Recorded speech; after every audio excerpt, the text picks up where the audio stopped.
Recommence the meeting. I remind all councillors that swearing is not acceptable in this meeting place. Councillor Hammond, please continue your answer. Thank you, Mr Chair.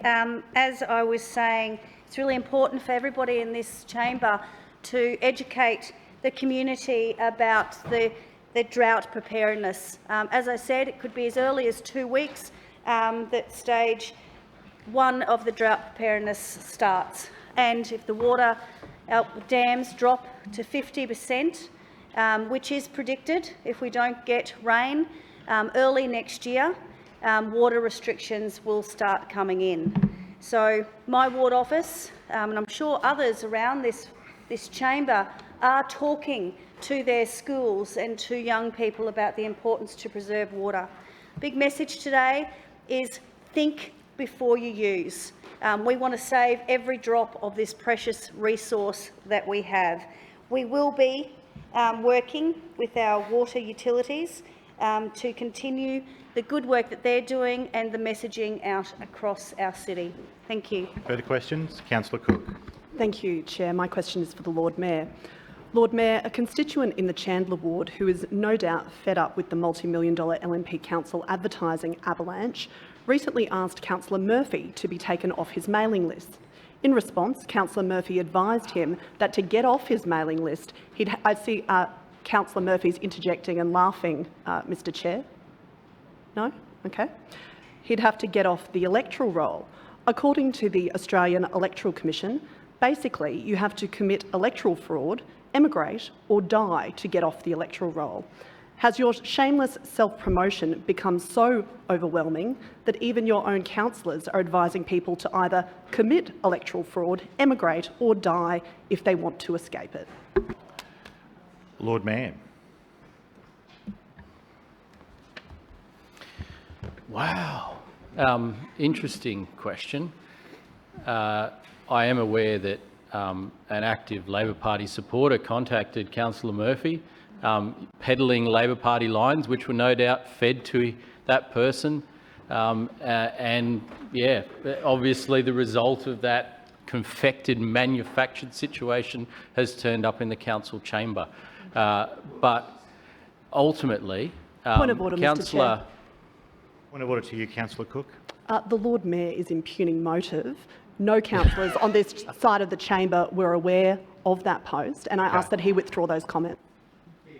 But someone must have been aware for you to have read that question. Mr Chair, aware of the posting to Facebook. We were aware of it after the fact when we were contacted. I understand what you're trying to say. Lord Mayor, please be aware of Councillor Cook's concerns. I am aware that an active Labor Party supporter contacted Councillor Murphy peddling Labor Party lines, and indeed a member of the Labor Party. We call that a stooge. Yes. We call that a stooge. And as councillors, unfortunately we do, particularly in election times, get party stooges contacting us, peddling the lines. Mr Chair. Point of order to you, Councillor Cook. The Lord Mayor is now referring to a ratepayer of this city as a stooge, and I ask that he withdraw that comment. Lord Mayor, it's probably for the best if you don't call constituent stooges, please. Look, I apologise for calling Labor Party members stooges. Ultimately, we get this sort of situation in the lead up to every election, and we know the Labor Party does encourage people to contact LNP councillors, to abuse them and to criticise them. Point of order, Mr Chair.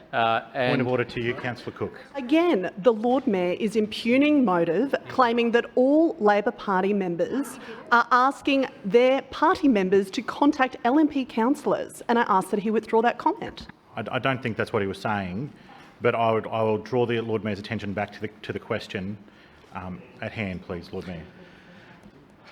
Right. Okay.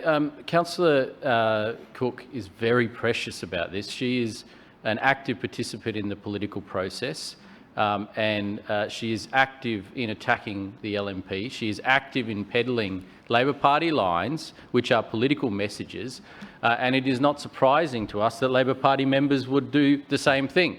It happens every election. What is so shocking about this? What is so offensive about this I am simply calling out this behaviour for what it is, which is a Labor Party member pushing the Labor Party line.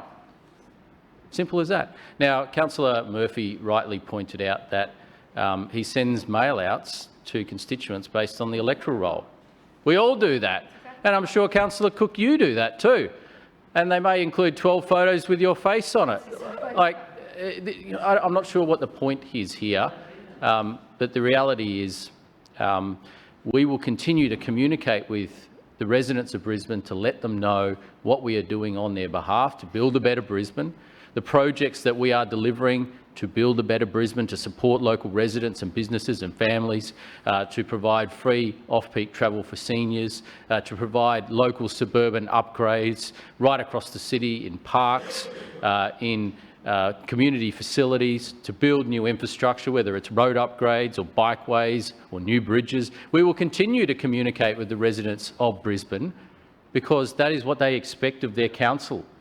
And if someone who is quite clearly a party member and politically motivated doesn't like that, Point of order, Councillor Cook. well, I'm sorry.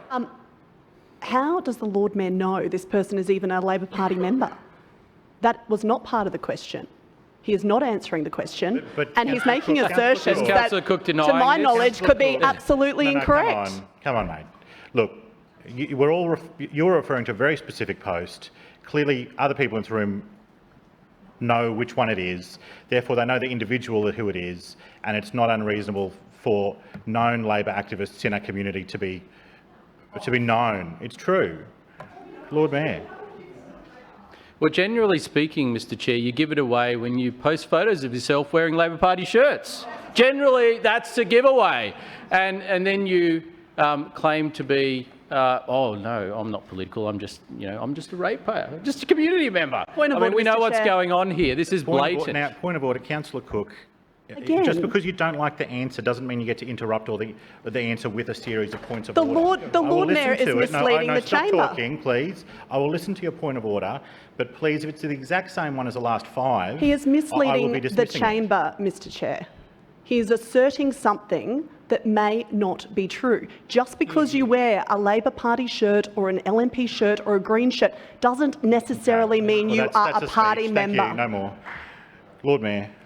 I can find a way to sort this out once and for all. Councillor Cook will table the Labor Party lists for her area and for the whole of Brisbane. We will get to the bottom of it. We will determine order, whether Mr. this Chair. is true or not. That is one way to Point of do it. order. Councillor Cook. The Lord Mayor is still not answering the question. He's debating it. Thank you. Lord Mayor. As I was pointing out, we will continue to inform the residents of Brisbane the projects that we are delivering to make Brisbane a better place. And we are very proud of those. And we know why Labor doesn't want us doing it. Because they don't want people to hear the good news. They do not want people to be informed. They want people to be kept in the dark. They want to treat people like mushrooms, and they want to peddle their rubbish political lines instead. But this is politics. This is democracy, and this is appropriate ways to Point of order, communicate. Mr Chair. It better be real this time, Councillor Cook. The Lord Mayor Point is of order to you, again Councillor Cook. misleading the chamber. He has just said this is democracy. We currently have 2 councillors Okay, thanks. banned very from the clever, very chamber. clever. No more. Further questions? Sorry, Lord Mayor, you have some time. For your done, further questions? Anyone at all? Councillor Richards. My question is to the Chair of the City Planning Committee, Councillor Burke. Councillor Burke, bushfires are currently wreaking serious havoc across parts of Queensland and other regions of the country. Can you outline the role of the City Planning and Council's broader bushfire planning and management policy? Councillor Burke. Thanks very much, Mr Chair, and I thank Councillor Richards for the question. It's a very important question at the time where we have so many parts of not only Queensland but indeed New South Wales facing the very serious threat of bushfires, Mr Chairman. Many residents in the city of Brisbane have lived through first-hand a natural disaster back in 2011 with the floods and the gap storms in 2009, Mr Chairman, and know the utter devastation and the hopelessness that can come with these types of events. The Lord Mayor spoke earlier this afternoon about the work that Council does more broadly when it comes to managing bushfire and bushfire-related incidences across the city, Mr Chairman, but residents and this chamber should know that Council does much more than that. We take these sorts of risks very seriously.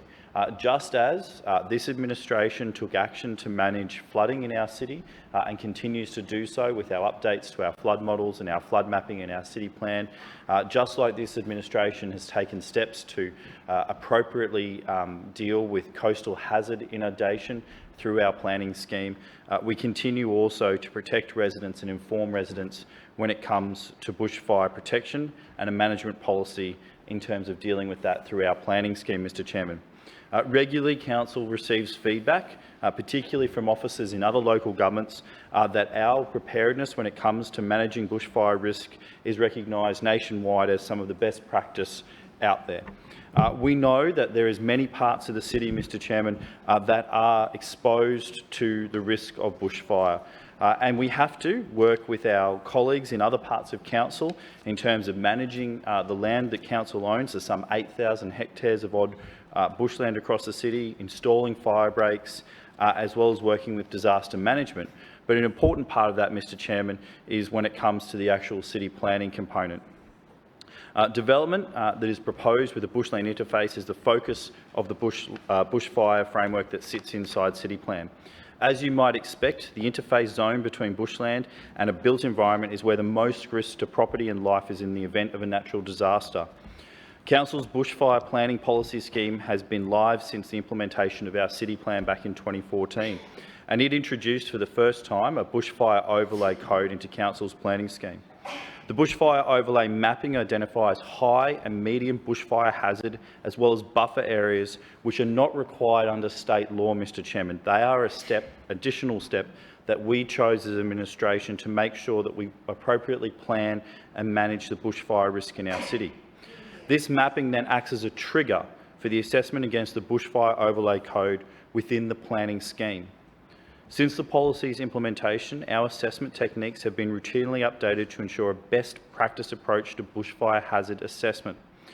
Unlike many other local government bodies, Brisbane City Council is not forced to rely on consultants and external expert advice when it comes to bushfire planning. Development Services in Council now has a number of planning officers who, with the support of Council over the years, have specialised in this field and make an outstanding contribution into the planning policy in this particular area. Council now uses the recently implemented technical assessment guidelines, which is intended to provide the existing acceptable methodologies in one go-to document with an explanation of rules and guidelines for their use. The guidelines are based on existing information, including published information by the Queensland Government, the CSIRO, and peer-reviewed literature. The guidelines present three types of hazard assessment methodologies that can be used to assess risk, Mr Chairman. Council's bushfire planning scheme policy, a fire intensity calculator, or the Queensland Government's fit-for-purpose methodology. For the benefit of the chamber, I'll just very quickly explain each one of those. So the bushfire planning scheme policy is a combined score based on vegetation, slope and aspect. Its hazard score if the hazard score exceeds certain thresholds, it will trigger the requirement for further assessment by Council's officers. Similarly, the fire line intensity works on a combination of inputs being vegetation, fuel load, slope and fire weather. If this exceeds potential fire line intensity values, further assessment is once again expected. And finally, the Queensland Government's fit-for-purpose methodology allows applicants to remap bushfire hazard based on ground truth information that they have collected. This technique follows the state's mapping methodology and produces a bushfire hazard map as the output from that particular document. Mr Chairman, as I probably do with all councillors in this place, I know that our prayers and thoughts go out to all of the residents who are facing the challenge over the coming days, but rest assured this council continues to take steps to make sure that we manage and protect and provide the best information when it comes to planning so residents can make an informed decision on their bushfire risk across the city. Further questions? Councillor Cook. Thank you, Mr Chair. My question is for the Chair of Infrastructure, Councillor McLaughlin. Councillor McLaughlin, a short time ago, after Councillor Cassidy finished speaking about the LNP rorts and a complete lack of transparency in this council by the LNP administration, you said, Councillor Cook, what a crock of shit, when he Cook, repeated it whilst Mate, off the stop record. right now. Councillor Cook, sit down. Councillor Cook, please sit down. What? Please sit down. I'm asking my question, Mr Chair. No, I have made it very clear. Yes. There is to be no swearing in this place. When you I tried said- to stop you, no, don't talk over me. When I tried to stop you from swearing, you spoke louder and faster so that you would create this scenario where you swore on the microphone and would see if I would throw you out. That's all you've just done. We just threw someone else. Now, I'm I'm not repeating really what Councillor sure. McLaughlin said, Mr Chair, and he's not kicked out. I am going to allow it because it was a direct quote, but do not Yes. do it again. It was a All right? direct No, I mean quote. it. I mean it, Councillor Cook. Yes. If you swear When- in this place again, you will be ejected. Yes. Councillor McLaughlin, do you think it's appropriate to swear and catcall and mock opposition councillors when you don't agree with what they have to say? And you said, what a crock of shit. God, these people. Mr Chair, I'm happy to take that question. I'm not sure it's portfolio related. Look, Yeah. my...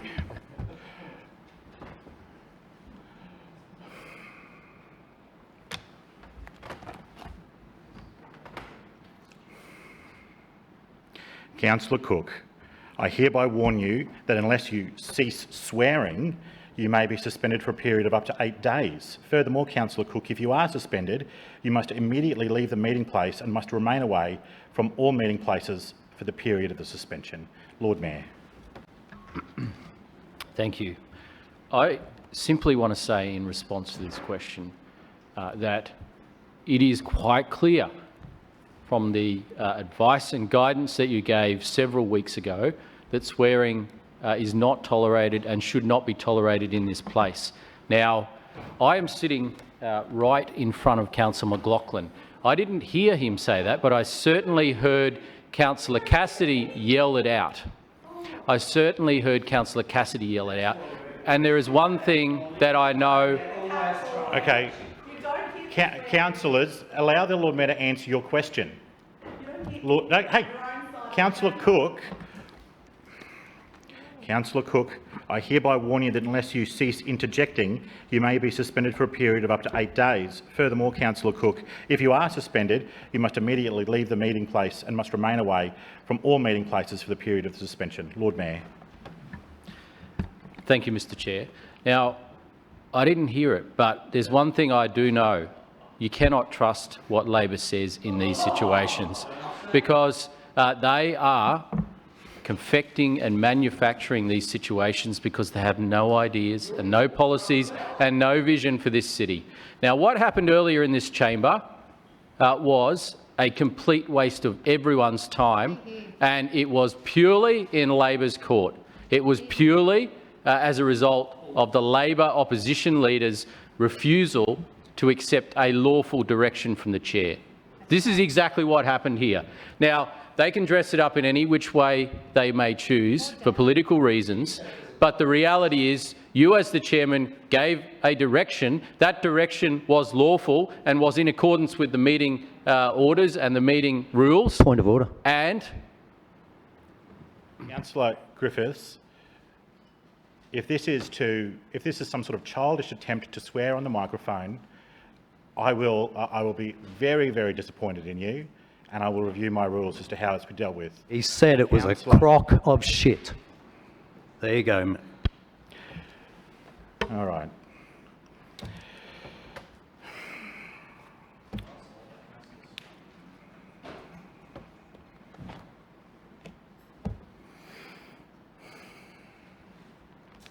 Councillor Griffiths, I hereby warn you that unless you cease swearing, you may be suspended for a period of up to 8 days. Furthermore, Councillor Griffiths, if you are suspended, you must immediately leave this meeting place and must remain away from all meeting places for the period of the suspension. Lord Mayor.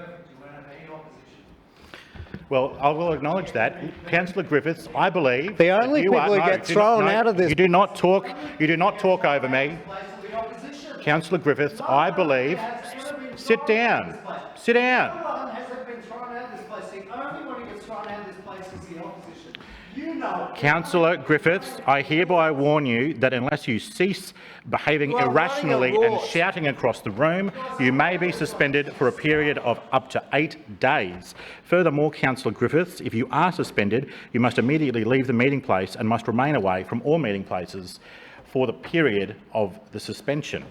Now, I believe, Councillor Griffiths, that you are attempting to confect a scenario where you are thrown out. Okay? That is my belief.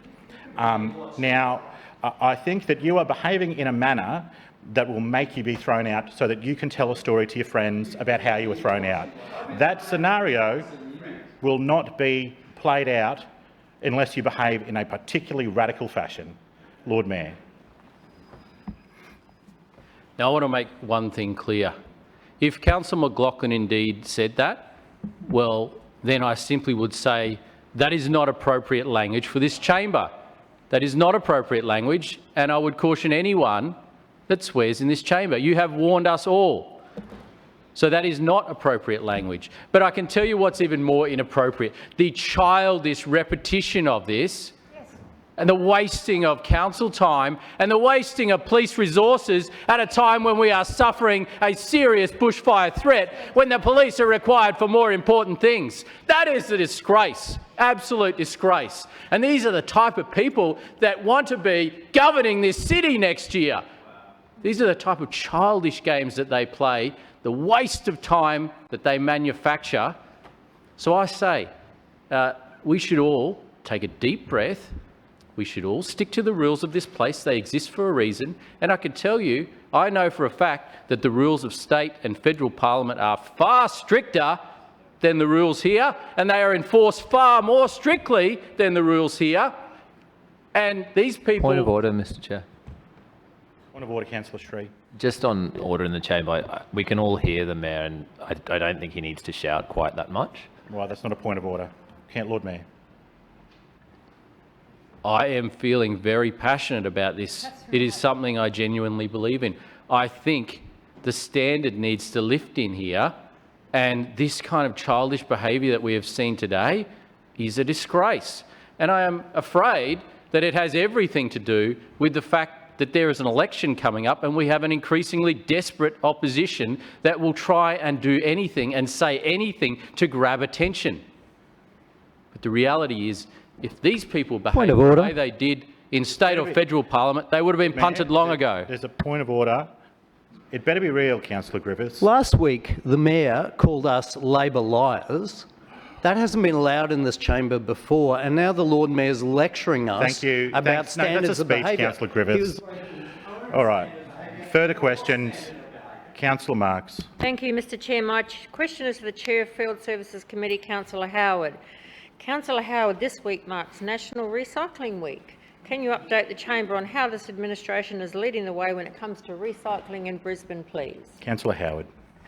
Well, thank you, Chair, and thank you, Councillor Marx, for the question. And I'm delighted to stand in this chamber and to speak to some of the fantastic work that is being done for National Recycling Week. Mr Chair, this administration is proud to lead Australia's most sustainable city. And that's why National Recycling Week is always an exciting time of the year in Brisbane. National Recycling Week is the perfect time to celebrate our city's shared efforts. This week, the Story Bridge and Victoria Bridge will be lit up in green and yellow to put a spotlight on the importance of recycling and reducing waste to landfill. Council also has a range of fun and exciting activities on offer to celebrate National Recycling Week, including workshops on how to have a waste-smart Christmas, where residents can learn the art of furoshiki wrapping, a Japanese technique of wrapping presents with fabric that can be reused instead of using single-use wrapping paper that often ends up in the bin.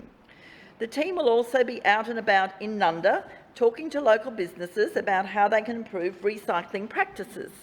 We will be at the Nunda Farmers Markets on the weekend with boomerang bags, a lovely community organisation that is tackling plastic pollution as its source by sewing bags using durable fabric. And I know, Councillor Allen, that you'll be there to cheer them on.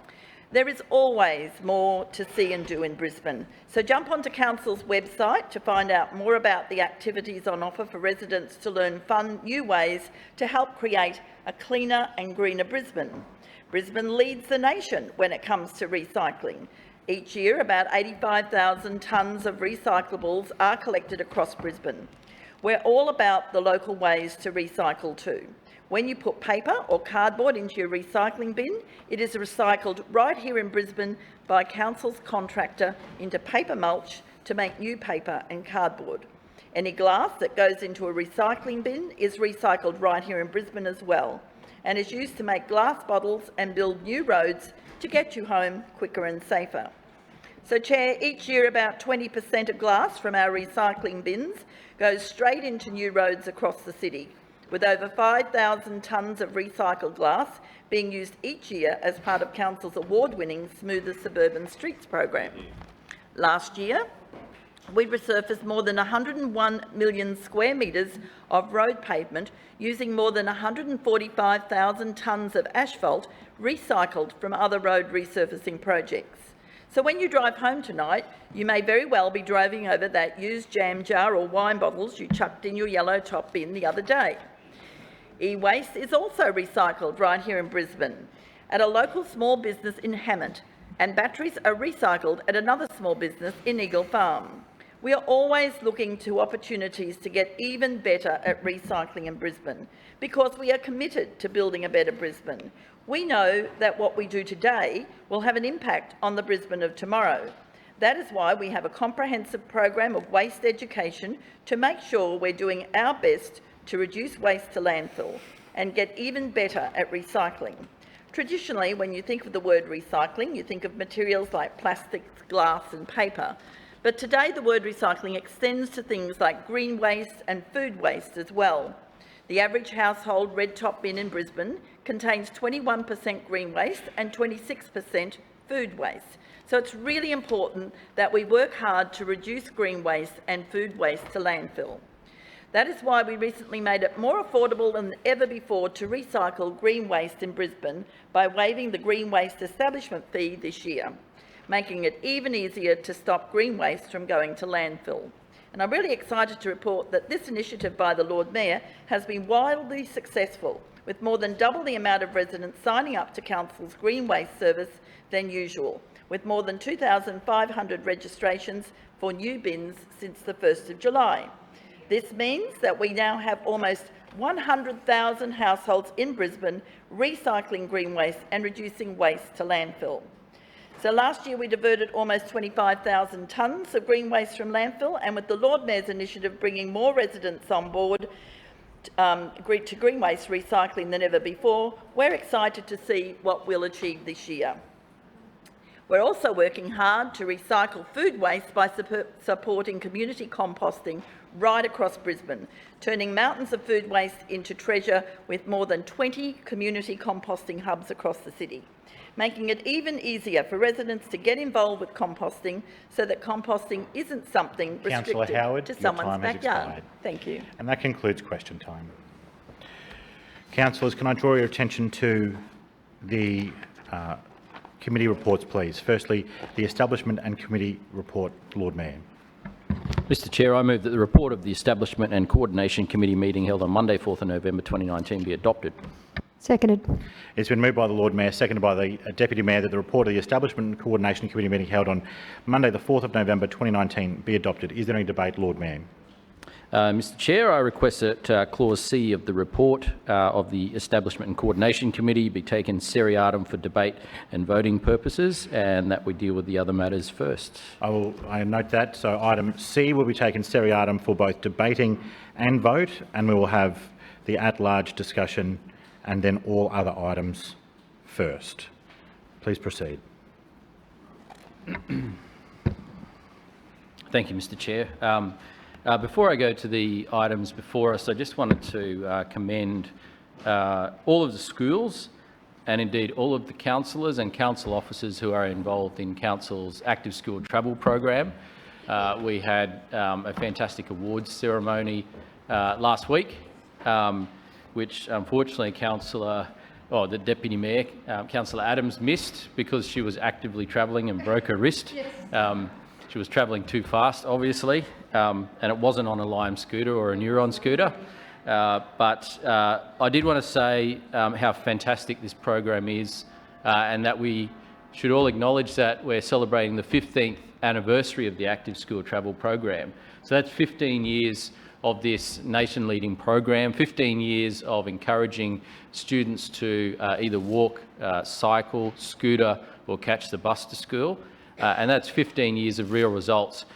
And that is a program which is now rolled out in many other cities, in many other councils around Australia, but we should be very proud that we continue to lead the way.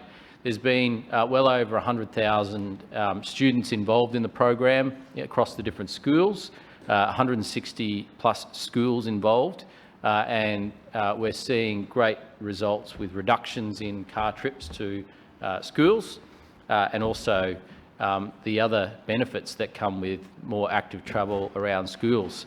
We all know that school traffic is always a nightmare, and if there's any better way to indicate the impact of school traffic, just go and try and drive around the city in school holidays. It's an absolute dream during school holidays. So that indicates the additional traffic that is generated during the school calendar year and people dropping kids off to school. Now, we understand that there's a certain amount of people that have no choice and will always have to do that. But wherever it's possible for students and teachers to travel actively, that's something we should certainly encourage, and that's what the program is all about. Moving to the items in front of us, item A is the lease to the Northern Suburbs District Cricket Club. The Northern Suburbs District Cricket Club was established in 1927 and was originally based in Albion and Windsor. In 1995, they negotiated with a former tenant of the premises, Kedron Wavell Services Club, to establish cricket fields at Shore Estate Park. For the past 20 years, the club has operated from Shore Estate Park. The club's current lease commenced on the 1st of March 2010 and will expire on the 28th of February 2020. It comprises of a couple of lots that are mentioned in the documents. The lease facilities include 3 cricket fields, practice nets, a small clubhouse storage facility and a recently constructed shed. The Northern Suburbs District Cricket Club has partnered with Cricket Australia and Cricket Queensland for the redevelopment of its lease facilities at the Shore Estate Park. The redevelopment forms part of the $18 million National Cricket Campus proposed by the organisations, which will realise significant capital improvements at Shore Estate Park and also Queensland Cricket's lease facilities at Crosby Park, Albion. Under the proposal, the grounds of the club will form an extension of the Crosby Park facility, and the Bupa National Cricket Centre will be able to host state and national championships and international youth tournaments. A memorandum of understanding has been agreed between Queensland Cricket and Cricket Australia and the club for the use of the facilities at Shore Estate Park. Under the terms of the agreement, community cricket will have priority use during the summer playing season. During the winter season, Cricket Australia and Queensland Cricket will have priority use of the facility. The development proposal for Shore Estate Park has an anticipated total project expenditure of $8 million, which will include a new cricket pavilion, including change rooms, equipment store, coaches' boxes, a canteen and a function space. It will include upgrading the Ian Healy Oval, the Alan Pettigrew Oval and the Jeff Dimmick Oval. It will include a new shed, synthetic practice nets, turf practice nets and additional car parking. The Northern Suburbs District Cricket Club will also spend $500,000 within the first 5 years maintaining the facility. Cricket Australia has recently secured the funding to commence the redevelopment. The new lease term will align with that of Queensland Cricket's lease at Crosby Park. Queensland Cricket lease commenced on the 28th of March 2017 for 20 years, with a further 20-year option, which will take the tenure to March 2057. As the total lease term proposed by the club exceeds 10 years and covers part of a lot, a development application for reconfiguration of a lot will be submitted within 18 months of this approval, pursuant to the Planning Act 2016. It should be noted that the reconfiguration is for the tenure of the lease only and is not associated with any other development application that the club may be required to apply for as a result of the proposed development. In item B, the St Lucia Golf Links lease amendments. Council currently manages the lease of the St Lucia Golf Links, an 18-hole golf course, which is a public pay-and-play golf course. The current lease arrangement for the operation of the Golf Links Golf Pro Shop was approved by Council on the 14th of March 27 for a 13-year period, and that expires on the 30th of June 2030. The Golf Pro Shop lease at St Lucia Golf Links involves Hillstone managing public usage of the golf course on behalf of Council. Hillstone provides staff in the shop to take bookings and to organise rounds for players and groups, and in return retains 6.5% of the green fees paid by players. Hillstone provides other ancillary services such as the sale of golf equipment and merchandise in the shop, running of golf lessons for patrons, and Hillstone pays 6.5% of the revenue from ancillary services to Council as rent. $740,000 of capital improvements, including a new buggy storage shed, renewal and extension of the amenities have been completed, as well as a weatherproof roof between the Golf Pro Shop and the 100-acre bar. New activities and services to benefit patrons are planned in the form of a garden golf putt-putt facility. $900,000 will be spent with no financial investment required from Council for these proposed improvements. The putt-putt facility will be located on Council land and is included in a long-term operating agreement with Council where Hillstone would be responsible for all operating costs relating to the facility. Putt-putt facility would be managed through the current Golf Pro Shop. To support the additional investment being proposed, the following amendments to the lease are summarised. Increase the lease term for both the Golf Pro Shop lease and the food and beverage lease by 8 years, with a new expiry date of the 30th of June 2038. Council to receive 6.5% of the gross revenue on the Golf Pro Shop lease, increasing to 7.5% from the 1st of July 2030. Council to receive 7.5% of the gross revenue on the food and beverage lease, rising to 8.5% on the 1st of July 2030. The capital contribution by Hillstone of $900,000 to complete a new putt-putt facility on Council land would be included in this. The cost associated with the provision of cleaning and maintenance around the leased area will become the responsibility of Hillstone, and this equates to a saving of around $72,000 per annum to Council. The abatement amount due to Hillstone from Council under the current food and beverage lease is removed between 2020 and 2022. This equates to a $167,000 benefit to Council. Revenue from the new putt-putt facility will be included in the gross revenue under the Golf Pro Shop lease. The amended leases will deliver an average increased return to Council of around or just under $300,000 per annum in today's dollars over the extended term of the lease. So it's recommended that Council approve the proposed amendments to the lease. Item D is the Stores Board submission for the provision of animal management services. The submission focuses on ensuring the continuation of animal management services within Brisbane City Council jurisdiction. These include the animal shelter management services, animal collection services, 24-hour-a-day impounding, priority collection, dogs for call and emergency impounding services. These are all vital services provided to our community. Lord Mayor, your time has expired. Move for an extension. Extension of your time has been moved by the Deputy Mayor. Seconded. And Councillor Marx. All those in favour say aye. Aye. The contrary, no. The ayes have it. Thank you, Mr Chair. As I was saying, these are all vital services provided to our community. The current arrangements for these services came into effect on the 18th of October 2014, and the current end date of those services is the 17th of December this year. We went out to a request for proposals in March this year, and Council approved a significant contracting plan on the 14th of May this year. The request for proposals closed on the 14th of June this year. Proposals were received from the current service providers, Animal Welfare League Queensland and Brisbane Livestock Control.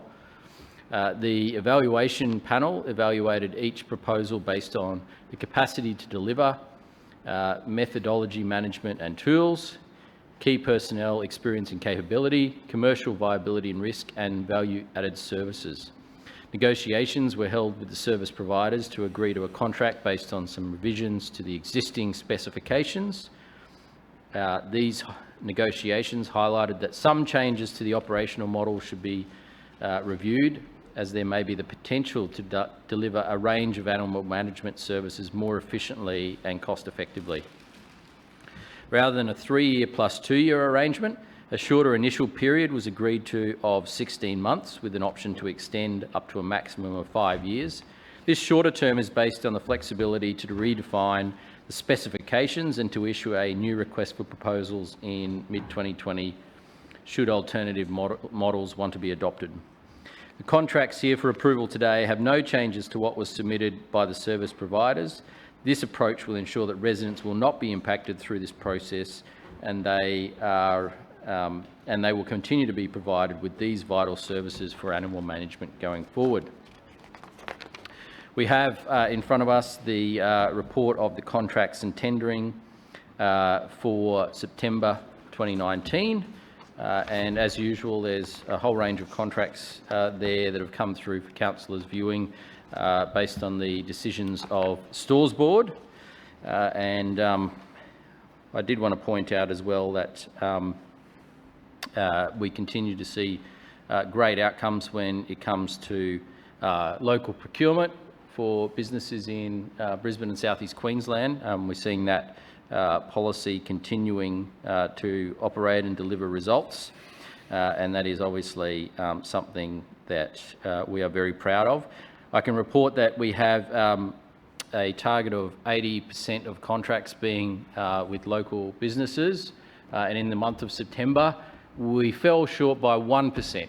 So 79% of those contracts were with local businesses, but obviously we will continue working to make sure we deliver that support by procuring locally, and 79%, just 1% off the 80% target is a good outcome. We will continue to increase that as well to get to that 80% target. There will obviously be some months where it's below the target, some months where it's over the target, but overall across the year we want that 80% target to be reached, and that is something that is certainly new and was only introduced by this administration, and certainly something that has not occurred in the past. Item F, Brisbane Metro project compensation for resumption, and this item relates to the development of the Metro depot out at Rochdale, purchasing private land along School Road, Rochdale, to enable the construction of the Metro depot. Following negotiation with the landowner, today we're executing payment for one of the blocks of land. And so this is another exciting milestone with the Metro project, a project which is underway, a project which we are moving forward with, and a project which we continue to be passionate about because it will deliver a world-class turn-up-and-go public transport network that will work in partnership with Cross River Rail to deliver a better public transport system for all Brisbane residents. Item G is the sale and leaseback of council's transport assets. And this has been discussed a number of times in the chamber in the past. Council has a number of leasing arrangements in place for our buses. Of more than 1,200 buses, around 300 are leased from the Commonwealth Bank and 700 are leased from Westpac Bank. The remaining approximate 200 buses are owned by Council. Council currently has a sale and leaseback facility in place with Westpac for buses, which expires on the 30th of June next year. Utilising a leasing facility for large assets like buses ensures that Council mitigates the technological and financial risk on ratepayers. Leasing assets like this is an appropriate approach which helps free up money for capital investment in other areas. As part of this submission, Council will look at a new sale and leaseback facility that also extends to other transport assets, such as the City Cat and also potentially the Brisbane Metro rolling stock. Council has been through 2 rounds of market sounding with the potential financiers, not just of the buses, but also City Cats and Brisbane Metro rolling stock, to understand what the market appetite is for leasing, given rapid technological change. These market soundings have provided Council with guidance on the type of facility it should be seeking and the preferred financiers for this type of facility, which are NAB, Westpac and Commonwealth Bank. As such, the proposal is to undertake a request for proposal limited to the 3 financiers for a new sale and leaseback facility to be effective from the 1st of July next year. Thank you, Mr Chair. Further speakers? Councillor Cook. Thank you, Mr Chair. To begin with, can I ask that items A, B, D and G be taken together just for voting? I'm going to repeat that to you. A, B, D and G. A, B, D and G together for voting. And item E for voting. And item E alone for voting. Which leaves F alone for voting as well. And that, okay, that's the de facto outcome. Okay, thank you. And item C is already yes, I understand. taken. Yep. Thank you. Mr Chair, I'll start with item A, the new lease to the Northern Suburbs District Cricket Club. Mr Chair, we will be supporting this lease today. This is an important facility, obviously, for cricket on the north side, and they'll be making a significant investment, which is good to see. Obviously, Mr Chair, partnerships with Cricket Queensland and Cricket Australia are important, and this is good for the cricket and good for the city. In relation to item B, Mr Chair, we will also be supporting this item. However, we're not sure, Mr Chair, why it would be necessary to extend the lease for a further 8 years to 30 June 2038. I understand some of the commercial interests that we've heard the Lord Mayor talk about, but I'd be interested to know if he has further comment about that extension. The Lord Mayor has been on record in this place, Mr Chair, as saying golf is a declining sport. Certainly, that was one of the reasons that was given for the Victoria Park closure, and we are seeing new facilities at Cannon Hill as well. So I'm interested in some further information from the Lord Mayor about that 8-year extension on that item. In relation to item D, which is the Stores Board submission, this is the provision of animal management services. We will also be supporting the work of these organisations in the community. I'm not sure, again, why, Mr Chair, these details are commercial in confidence. I'm interested in the Lord Mayor's comments about why that is the case. It just appears to be some further unnecessary withholding of information, not only from the people in this chamber, but from the ratepayers of this city. So I would appreciate an explanation from the Lord Mayor about that item. By contrast, Mr Chair, and I understand that the telephony contract is not being discussed, but under that contract, No, you can't do that. You can't, no. That's debate and voting, and I must insist that no comment be made about it. I'm not debating, I'm just making a please, comparison. I must insist that you do not make comment about item C. All right, please, so come back to that. Please come back to Mr Chair, I'm not debating item C, I'm talking about item D. Okay, all right, item D, okay. Yes, I am saying that we have seen a telephony contract that deals with something that is worth tens of millions of dollars. Point of order, Mr Chair. No, I must insist that item C be not referred to. I'm sorry, but that rule must be adhered to. Thank you, Mr Chair. Under any circumstances, we owe it to the residents of Brisbane, Mr Chair, to be more open and transparent. As Councillor Cassidy was saying earlier, this is the largest local government... Point of order, Mr Chair. Point of order, Deputy Can Mayor. Councillor Cook take a question? Councillor Cook, will you take a question? No, thank you. No, she will not. Councillor Cook, please continue. We owe it to the people of the city to be more open and transparent and let some sun shine in. which we are not seeing, and unlike what we have seen today in this chamber and what we have seen over the last couple of weeks, there is certainly a lack of transparency and accountability across the board, Mr Chair, and we would like an explanation from the Lord Mayor about that. In relation to clause E, which is contracts and tendering, today, Mr Chair, we will be abstaining on this item. Again, a distinct lack of transparency and accountability, a lack of detail from the papers and, of course, from the Lord Mayor today. Mr Chair, we just don't trust what we are being told in some of this information we're provided. Each and every week there are hundreds of pages. We all read our papers very carefully, and there is gaps in the information that we are given. And when we question that information and when we ask questions of this Lord Mayor and of the administration, we are simply told to go away and do our own homework on it, which we do, Mr Chair.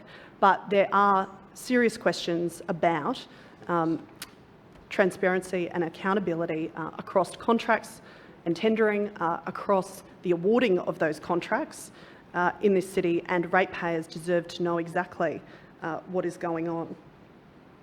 In relation to item F, which is the Brisbane Metro project, Mr Chair, this is a very interesting item.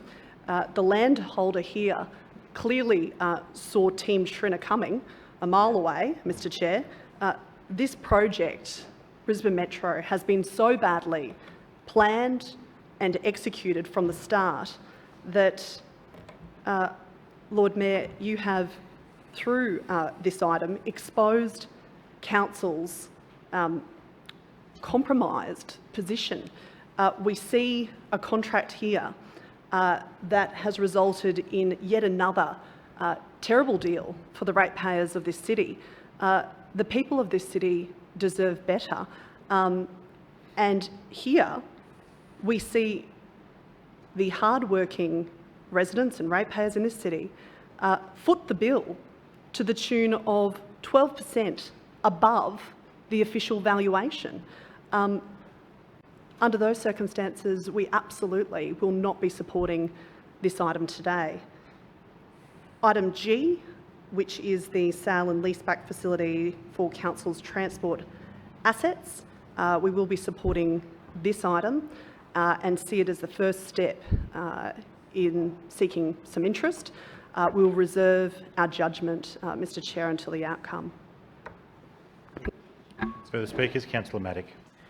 Thank you, Mr Chairman. I rise to speak on items A, B and D. Firstly, in relation to item A, and that's the lease of the Northern Suburbs District Cricket Club.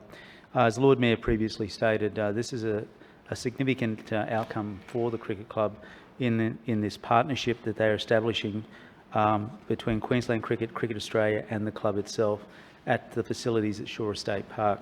This contract, this lease, Mr Chair, is a very clear reflection of the hard work by officers to engage and liaise with these organisations to facilitate this outcome, and what it provides for the future of cricket in Brisbane, but particularly on the north side, is quite substantial. The work that will be undertaken by the stakeholders and the investment that they're providing will provide an incredibly high standard of facility for training and for mentoring, but importantly also at the heart of it will be that strong commitment to community and securing priority for the facilities for community cricket, which will first and foremost always be protected. And I think that's a great balance to be able to be provided. So this agreement that is proposed by the parties and endorsed through this lease will certainly provide that. The term underneath it obviously is a reflection of that quite significant investment the Lord Mayor spoke about, and ensuring those parties the opportunity to provide the necessary payback period and security under a lease. And the leases themselves are amended to best reflect each other so that they run in coordination throughout the term through to 2057. But overall, Mr Chair, a huge boost for cricket, but importantly also a significant investment for the community as a whole.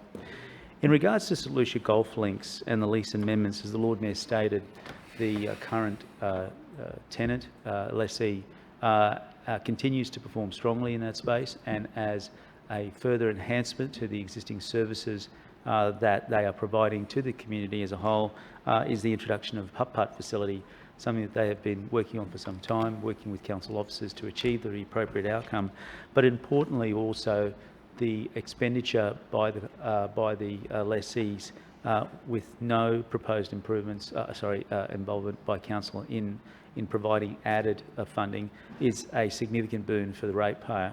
The extension of the lease for a lease by an 8-year period with a new expiry of 30th of June 2038 is a reflection of that investment required by them in order to give them the necessary payback period and to be able to continue to run it in a financial manner. It is not uncommon, Mr Chair, that with lessees investing significantly in council facilities, which will ultimately be owned by the ratepayer, that we work productively and cooperatively with those organisations to achieve the kind of outcome that gives them the opportunity to enhance services, but importantly also gives them the necessary payback period so that they can then obtain the necessary funding in order to do so. And this lease clearly reflects that in order to achieve that outcome. And I think what we will see with the significant investment already made by Hillstone into the Golf Pro Shop, the 100-acre bar, and the extra improvements to the facilities, with the inclusion of putt-putt, we will continue to see even further patronage and even further enhancement of those for the benefit of the community. In regards to item D, Mr Chair, and that is the provision of animal management services, I note the comments of Councillor Cook in regards to this, and I can simply assume that in the ordinary course that some of these things are not familiar to her in regards to the negotiations that are conducted by officers at arm's length, ensuring that we obtain a fair and open process. This process was, of course, undertaken by an open tender for all parties outside of council to be able to engage in. Tenders were received by various parties. The negotiations that were undertaken and the offers that were made are obviously undertaken by officers at arm's length, and so you could understand quite clearly the necessity of being able to ensure privacy and protecting the privacy of all of those bidders throughout this process, Mr Chair. So what Councillor Cook is referring to here is not actually the case in regards at all in the way that council conducts its businesses, and this is a clear example of how an appropriate process is undertaken for the benefit of the ratepayer. The contract actually before us actually includes a new category, a category 4, which is the care of animals at evacuation centres to provide care for animals in the event of a disaster, which I think is a significant enhancement in the services that council has been able to successfully obtain from this tenderer. The relationship that we've had with the Animal Welfare League has been in place for a number of years. It's great to see that they are again the successful tenderer, and I also acknowledge the other tenderer in regards to livestock collection services in this process. But this clearly shows, Mr Chair, that the officers have done their work in the ordinary course in the best interest of the ratepayer at an arm's length, which is the appropriate way these things should be done. And the contract itself is a reflection of the work that the officers have done to look at what enhancements and that council itself can provide to continue to provide better outcomes for ratepayers and make them more cost effective, while at the same time providing an even greater level of service to the community and for the ratepayers generally. Thank you. Further speakers, Councillor Richards. Mr Chair, I move that council now adjourn for afternoon tea for 15 minutes, which commences only when all councillors have vacated the chamber and the doors have been locked. Seconded. I have a resolution that this council now break for the purpose of afternoon tea for a total time of 15 minutes, commencing when all councillors have vacated the chamber and the doors have been locked. It's been moved by Councillor Richards, seconded by Councillor Marx. All those in favour say aye. Aye. The contrary, no. The ayes have it. Thank you.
Everybody, are there any further speakers? Councillor Strunk. Thank you, Mr. Chair. I would like to speak on Clause C, contracts and tendering. Councillor Strunk, Clause C is taken seriatim for debate and voting, so Clause C is we're doing everything but Clause C right now, and I must insist that. Okay, all right. Further speakers? Councillor Adams. Thank you, Mr. Chair. I rise to speak on item F, the Brisbane Metro project, and this compensation for resumption. So it does relate to the development of the Metro depot at Rochedale, which obviously is a very important part of the project, and we're getting on and getting it done because we need to make sure we have somewhere to put the rolling stock and the turnaround, maintenance and facilities for that. So back in March, that came through council, we acquired 4 properties out at Rochedale along School Road to enable the construction of the Metro depot. And this is the negotiation that's followed on from the landowner about executing the payment for one of the blocks of land. It is, as I mentioned, going to provide new parking for the Metro vehicle fleet, as well as maintenance and, of course, staff facilities as well. Importantly, the design of the new Metro vehicles will really heavily influence how we eventually fit out this depot at 8 Mile Plains. And in June 2019, we went out and finalised the shortlist of respondents for the Metro vehicle. Procurement continues to progress, and the completion of this process for the new vehicle is in sight. So I commend the report to the Chambers today. We are getting on with the job. We will deliver a Metro service that gets residents home quicker and safer and makes the Brisbane of tomorrow better than the Brisbane of today. Further speakers? Councillor Allen. Thank you, Mr. Chair. I rise to speak on item G, the sale and leaseback facility for council's transport assets. As we've said in this chamber before, utilising a lease facility for transport assets protects council from any potential financial risks and subsequently protects ratepayer money. Council leases its buses to mitigate asset risk, and namely it reduces the risk that council is left owning obsolete assets in the event of technological change, or if council isn't awarded the TransLink contract to operate the bus network. If this is the case, an operating lease facility allows council to hand buses back to the lessee at the end of the lease term. Of council's approximate 1,200 bus fleet, around 300 buses are leased from Commonwealth Bank of Australia and 700 buses are leased via Westpac Banking Corporation. The remaining buses, of which there are approximately 200, are owned by council. Our existing lease facility for buses with Westpac is due to expire in June 2020. This has presented council with the opportunity to look at the sale and leaseback of other transport assets such as City Cats and the Brisbane Metro rolling stock. The intention now is to progress to a selected source RFP. Council has been through 2 rounds of market sounding with potential financiers of not just the buses but also City Cats and Brisbane Metro rolling stock to understand what the market appetite is for leasing, given the rapid technological change and the bespoke nature of the City Cats and Brisbane Metro rolling stock. These market soundings have provided council with guidance on the type of facility it should be seeking and the preferred financiers to approach for this type of facility. The first round of market sounding was conducted by Ernst Young in February 2019. The results of this market sounding indicated that some of the structures council was seeking would not be viable, such as special purpose funding for a broader range of assets including depots and rolling stock. Specialised infrastructure investors require equity returns and a level of operational control that council is not willing to give. The banks act purely as debt providers and do not seek operational control.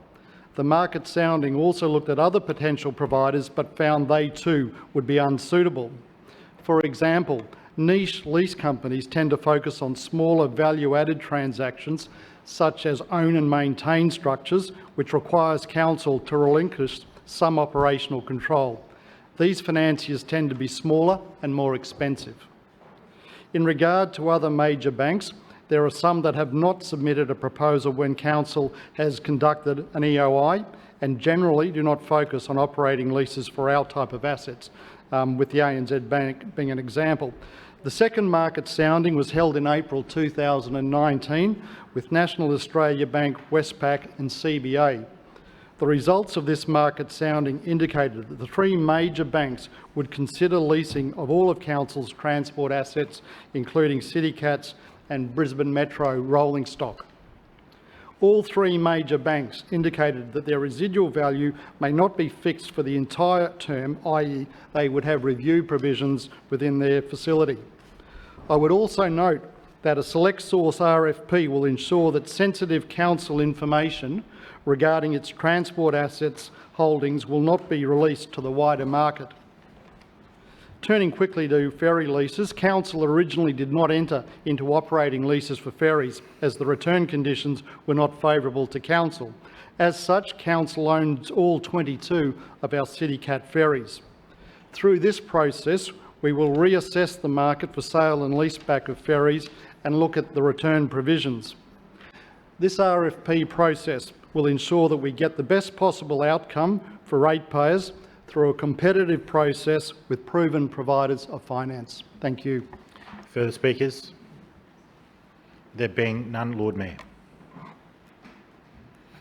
Thank you, Mr Chair, and thank you to the councillors who have spoken on the items before us.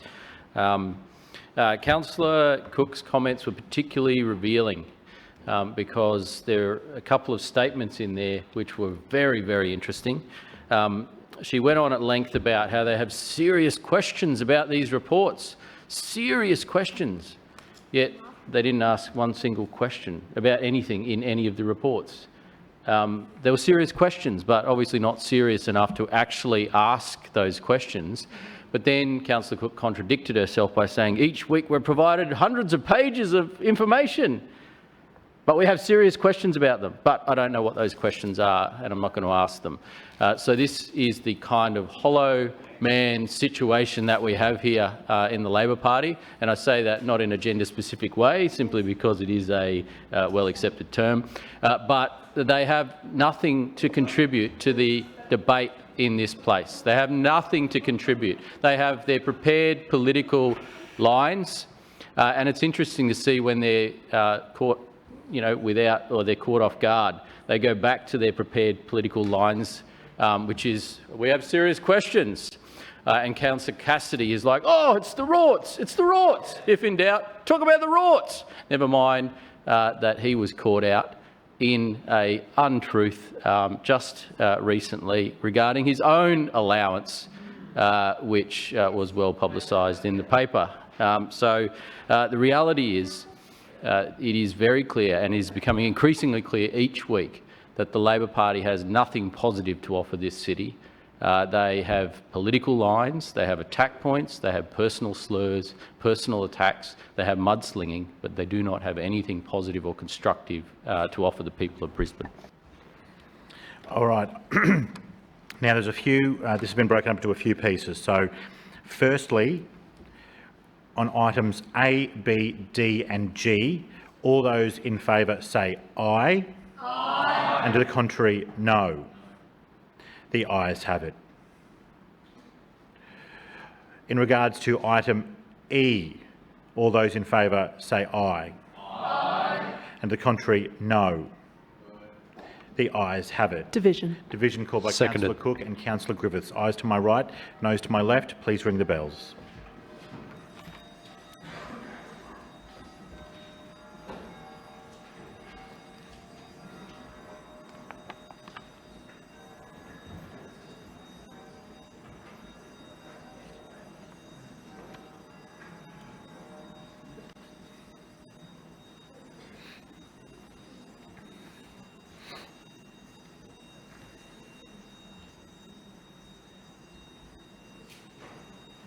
Is everybody here? There he is. Attendants, please close the bars. Clerks, please read the result. Mr Chair, the ayes have it, the voting being 20 in favour, 1 against and 4 abstentions. Please return to your chairs. The ayes have it. Please return to your chairs.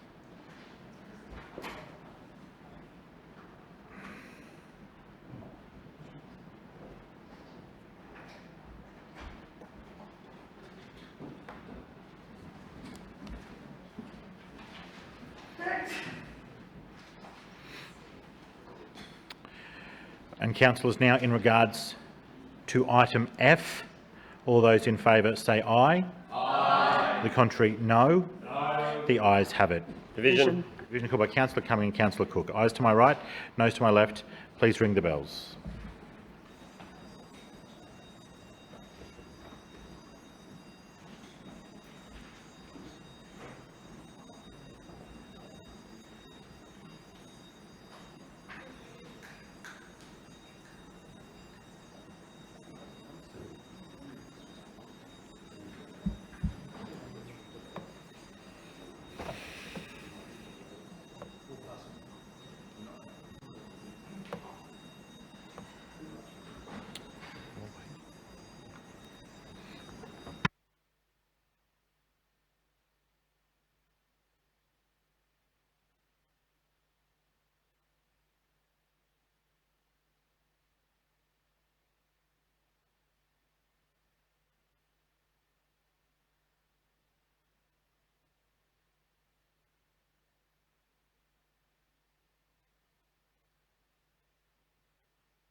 Attendants, please close the bars.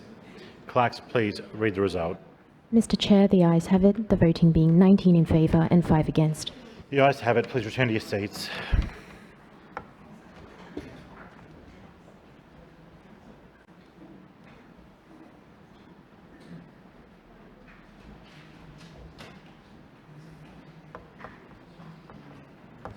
Lord Mayor, item C, please. Point of order, Mr. Chair. Yes. Point of order, Mr. Chair. Yes, sorry, Lord Mayor, please. I declare a conflict of interest in clause C. I'm aware that parties on both sides of the chamber have received political donations from tenderers in this political process. Obviously, I'm a member of the Liberal National Party of Queensland. Optus Networks Pty Ltd made a donation to the Liberal National Party of Queensland of $1,000 in February 2016. Further, I also want to note that I attended the Royal Flying Doctor Service Wings for Life charity ball on the 27th of July this year as a guest of Telstra. Point of order, Mr. Chair. Point of order, Deputy Mayor.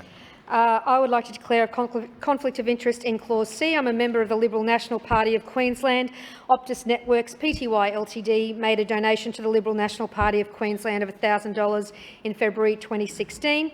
Further, I accepted 2 tickets from Telstra for the State of Origin at Suncorp in 2019, and although I did not attend, I'd like to declare these tickets. Point of order, Mr. Chair. Point of order, Councillor Richards. I declare a conflict of interest in item C. I am a member of the Liberal National Party of Queensland. Optus Networks Pty Ltd made a donation to the Liberal National Party of Queensland of $1,000 in February 2016. Point of order, Mr. Point of order, Chair. Councillor Marx. I declare a conflict of interest in item C. I am a member of the Liberal National Party of Queensland. Optus Networks Pty Limited made a donation to the Liberal National Party of Queensland of $1,000 in February 2016. Point of order, Chair. Point of order, Councillor Mackay.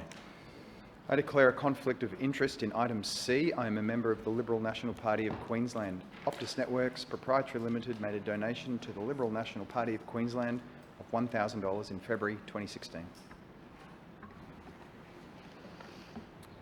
Point of order, Mr. Chair. Point of order, Councillor Davis. I declare a conflict of interest in item C.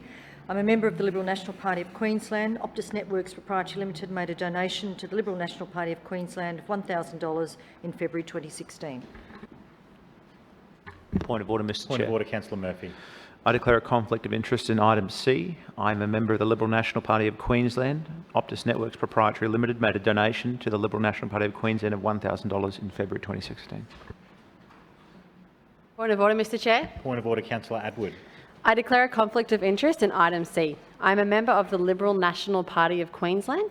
Optus Networks Proprietary Limited made a donation to the Liberal National Party of Queensland of $1,000 in February 2016. Point of order, Mr Chair. Point of order, Councillor Huang. I declare a conflict of interest in item C. I'm a member of the Liberal National Party of Queensland. Optus Networks Proprietary Limited made a donation to the Liberal National Party of Queensland of $1,000 in February 2016. Point of order, Mr Chair. Point of order, Councillor Landers. I declare a conflict of interest in item C. I am a member of the Liberal National Party of Queensland. Optus Networks Proprietary Limited made a donation to the Liberal National Party of Queensland of $1,000 in February 2016. Point of order, Mr Chair. Point of order, Councillor Cunningham.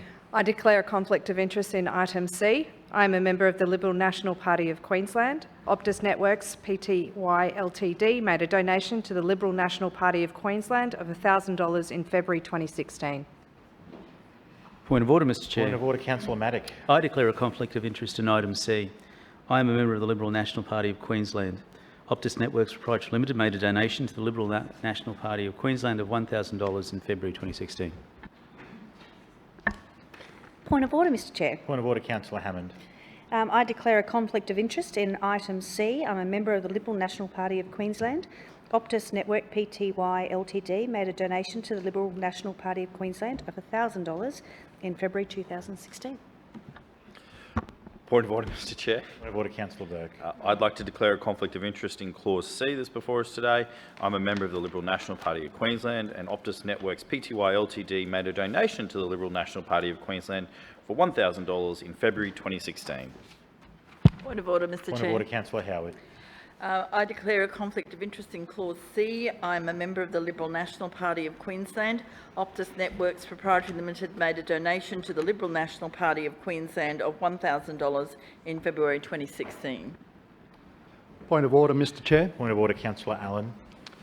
I declare a conflict of interest in clause C. I am a member of the Liberal National Party of Queensland. Optus Networks Pty Limited made a donation to the Liberal National Party of Queensland of $1,000 in February 2016. Point of order, Mr Chair. Point of order, Councillor McLaughlin. I declare a conflict of interest in clause C. I am a member of the Liberal National Party of Queensland. Optus Networks Proprietary Limited made a donation to the Liberal National Party of Queensland of $1,000 in February 2016. Point of order, Mr Chairman. Point of order, Councillor Toomey. Mr Chairman, I declare a conflict of interest in clause C. I'm a member of the Liberal National Party of Queensland. Optus Networks Proprietary Limited made a donation to the Liberal National Party of Queensland of $1,000 on February 2016. I also declare a conflict of interest in clause C. I am a member of the Liberal National Party of Queensland. The recommended tenderer, Optus Networks Proprietary Limited, made a donation to the Liberal National Party of Queensland of $1,000 in February of 2016. Are there any other conflicts of interest that need to be declared in relation to this matter? Councillor Cook. Thank you, Mr Chair. I declare a conflict of interest in clause C. I'm a member of the Queensland branch of the Australian Labor Party. An unsuccessful tenderer, Telstra Corporation, made donations to the Australian Labor Party State of Queensland as follows: $5,500 in September this year, $1,760 in June 2018 and $1,760 in May 2017. Okay. Point of order, Mr Chair. Councillor Griffiths. Yes, thank you. I'd like to declare a conflict of interest in clause C. I'm a member of the Queensland branch of the Australian Labor Party. An unsuccessful tenderer, Telstra Corporation, made donations to the Australian Labor Party State of Queensland as follows: $5,500 in September this year, $1,760 in June 2018 and $1,760 in May 17. Point of order, Mr Chair. I declare a conflict of interest in clause C. I'm a member of the Queensland branch of the Australian Labor Party. An unsuccessful tenderer, Telstra Corporation, made donations to the Australian Labor Party State of Queensland as follows: $5,500 in September this year, $1,760 in June 2018 and $1,760 in May 2017. Point of order, Mr. Chair. Point of order, Councillor Strunk. Thank you. I'd like to declare a conflict of interest in Clause C. I'm a member of the Queensland branch of the Australian Labor Party, and the unsuccessful tender of Telstra Corporation made donations to the Australian Labor Party, State of Queensland, as follows: $5,500 in September this year, $1,760 in June 2018, and $1,760 in May 2017.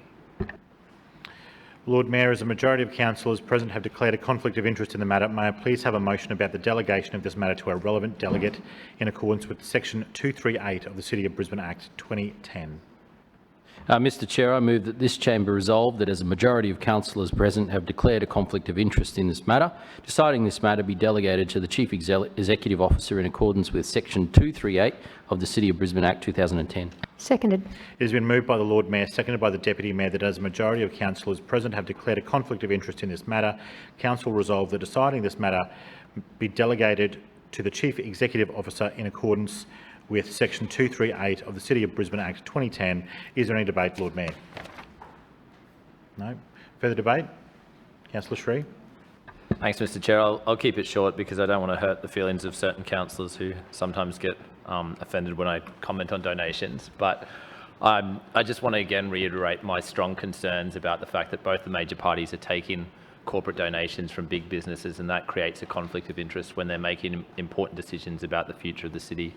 I think it's right and appropriate that those councillors do not involve themselves in such decisions, but I think it shows a big weakness in our local democracy, where so often so many important decisions are being referred back to unelected public servants. And I have nothing against those individual public servants, but in a healthy democracy, those important decisions should be made by elected representatives who are democratically accountable, or better yet, by the people themselves through forms of participatory democracy. Unfortunately, in this case, neither the elected representatives are making those big decisions directly, nor are the people making those decisions. Those decisions are being made by public servants who are not accountable to the electorate. This is particularly problematic over the long term because it reinforces disengagement with the political system and completely disempowers the residents who are ultimately affected by these decisions and who are ultimately the ones whose money is being allocated one way or the other. It's, I think, an important reminder that all parties in this place need to reconsider their approach to political donations and should consider introducing a ban on corporate donations or donations from businesses, at least those businesses that are expected to be dealing with council. This is a recurring issue now. It's starting to move beyond a joke. I think it's embarrassing to the political establishment. It's embarrassing to both the major parties. I'd like to suggest that there needs to be some sort of sunset clause on how far back we go in declaring donations, but certainly I think it's appropriate that donations be declared from that were collected within the previous term of council, and while all councillors in this place might have been candidates, but the fact that the general public is so concerned about political parties taking donations, the fact that the state government has now acknowledged that these donations give rise to a potential conflict of interest, surely should signal to the major parties that they need to stop taking these business donations. It's corrosive to democracy, it undermines faith in our political institutions, and it ultimately results in residents having less input into the big decisions that shape our city. It's important to understand, though, that even if these conflicts are being declared and even if these decisions are being technically referred back to public servants, those public servants are ultimately, to some extent, concerned about their jobs and concerned about decisions that the councillors in this place might make about their jobs. And by that I mean simply that these public servants are not wholly independent of the councillors or the council administration. The chairs and the mayor obviously exert influence over the decisions of public servants. That's part of how our system is structured. And so if the mayor or if the chairs of the various committees have influence over those public servants, then the mere fact that the mayor or the councillors are declaring conflicts of interest in this place does not sufficiently insulate those public servants from the negative manipulation by business interests. And Point of order. Point of order, Deputy Mayor. This is very close to imputing motive, and I ask that Councillor Sri step away from this argument on the line he's taking. Thank you, Deputy Mayor. Councillor Sri, can I please insist that you adhere your comments to the resolution in front of us, please? Thanks, Mr. Chair. So the point of order was not that I'd done anything wrong, but that I might be about to do something wrong and that I should probably not talk about. Okay, Councillor Sri, you know, if you made a comment like that to other people, you'll be very quick to intervene to defend them. So please be mindful of that. I'll state carefully my position, just so for the sake of the public record, which is that the elected representatives exert influence over public servants. They have that capacity. They might not have direct hiring and firing power, but I think it's pretty much beyond dispute that the mayor and the council chairs have the ability to influence public servants. Point of order, Mr. Chairman. Point of order, Councillor Sri is misleading the chamber. That is actually against the Act. He's actually misleading the chamber as to what the law is. I agree, Councillor Maddock. I think, Councillor Sri, look, this process is one that, regardless of your feelings about it, it's one that we're going to adhere to. All right, it's one that we're going to take these laws about transparency very seriously. And I just ask you to be mindful of that in your comments, but also just be careful. Just please be mindful of keeping your comments completely accurate and in proportion. Councillor Sri. Thanks.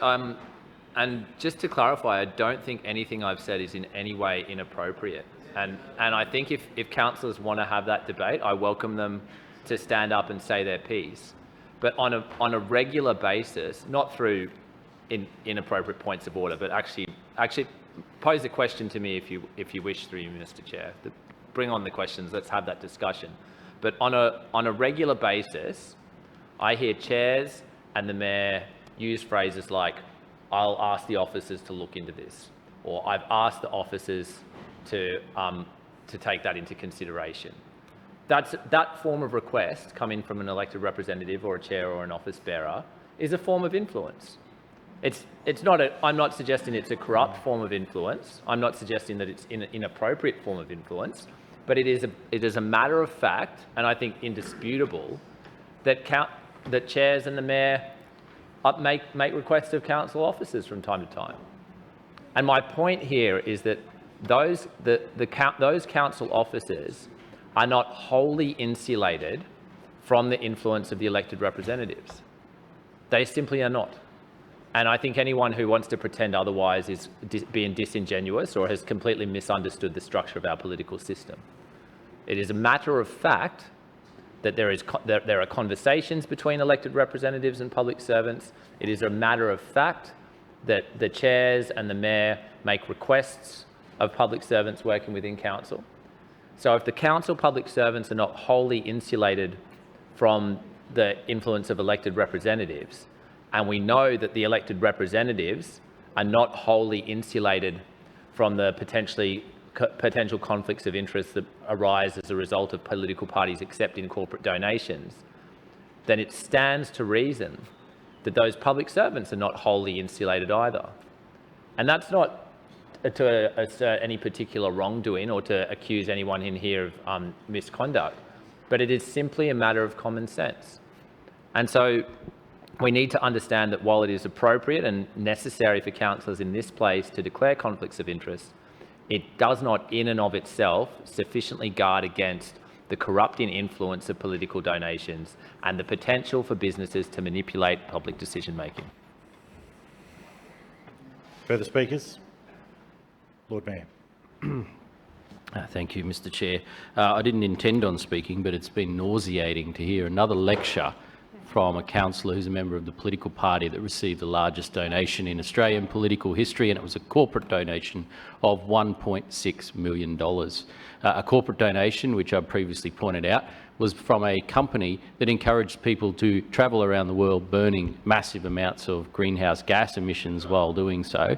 But also a lecture from a councillor who used his ratepayer-funded email, the Gabba Ward, or the Gabba.ward at bcc.qld.gov.au, to send out an email to his residents soliciting political campaign donations. This was just recently. So to hear a lecture from someone who appears to have broken council rules and protocols in place for the misuse of council ratepayer-funded facilities to seek political donations, I don't think that would be something to be tolerated from any of us, either on this side of the chamber or Labor councillors. Point of order, Councillor Sri. If the Mayor has evidence that I've misused ratepayer dollars, I'd be genuinely interested to see that evidence. Thank you, but the Councillor mere Sri. fact That's not a point of order. No, I know. Mr. Chair, you can only do a valid point of order. That's all right, claim to be misrepresented. Noted. Lord Mayor. Councillor Sri, unless someone in your office sent an email from your office email address without your knowledge, then the evidence is very clear. As I said, it came from your Gabba Ward Council email address, and it was sent on Friday, the 6th of September 2019, subject local updates, and it was Dear Resident newsletter with several different topics covered. And one of those topics was, headline, the coming council election campaign. As you might have heard, I'll be running again to represent the Gabba Ward in the next year's council election. A core theme of my campaign will be that council needs to give residents a more meaningful say over how our neighbourhoods change and evolve, except if it's bike lanes on Dornoch Terrace. Then residents' views obviously don't count there, according to Councillor Sri. If I'm re-elected, this will send a strong message, blah, blah, blah. If you're interested in actively supporting my campaign and would like to stay in the loop about the new policies and initiatives I'm focusing on, you can sign up at this link. You can also make a donation via this link. All here in black and white, using his council ratepayer-funded email. So let's not hear a lecture from Councillor Sri on these matters. Councillor Sri, your matter of misrepresentation, please limit your comments to the misrepresentation at hand. Councillor Sri. Sure. The Mayor seemed to raise concerns about an email that I've sent out from my office, but the Mayor perhaps is unaware of how email servers work and is unaware of the fact that I maintain my entire mailing list through a separate provider which is not paid for by council rates. All right. I'll put the resolution that this matter be referred to the Chief Executive Officer in accordance with Section 238 of the City of Brisbane Act 2010. All those in favour say aye. Aye. To the contrary, no. The ayes have it. Councillors, the Public and Active Transport, Economic and Tourism Development Committee, please. The Deputy Mayor. Mr. Chair, I move that the minutes from Tuesday, the 5th of November for the Public and Active Transport, Economic and Tourism Development Committee be accepted. Seconded. It's been moved by the Deputy Mayor, seconded by Councillor Davis, to the report of the Public and Active Transport, Economic and Tourism Development Committee meeting dated Tuesday the 5th of November 2019 be adopted. Is there any debate? The Deputy Mayor. Thank you, Mr. Chair. And last week, although I was absent following surgery, we had a presentation around Brisbane's economic profile. I'm hoping that most councillors in the committee, as well as councillors in the chamber, are aware of the Brisbane's economic profile that is posted on our website. That is fantastic information for your local businesses to help them share and learn about Brisbane and their local areas as well.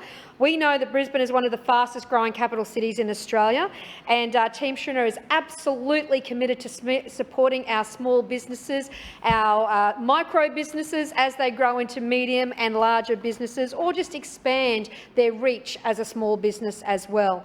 So this Brisbane economic profile is available online to everyone for a useful snapshot of our city. We know that our gross regional product is $171 billion. There's 1.2 million people that call Brisbane home, and in 20 years' time that is projected to be 1.5 million people, with an additional 300,000 residents by 2041. Our demographics are going to change, obviously, with this. There will be a decrease in the percentage of population working and a major increase in the population of those over 65. I'm pretty sure that's me in 20 years' time as well. Our baby boomers are going to be moving through from retirement into seniority, and the total number of jobs in Brisbane in 2018, which is 863,000, is expected to increase to 1.13 million by 2041. Our top three employment industries: healthcare and social assistance, obviously with an ageing population; Professional, scientific and technical services, obviously as the mining capital of Queensland, and education and training as well as those families grow as well. These three industries are 1/3 of Brisbane's jobs. But this is all about making sure that people have the information they need to make the best decision, and that is starting up a business in Brisbane as well.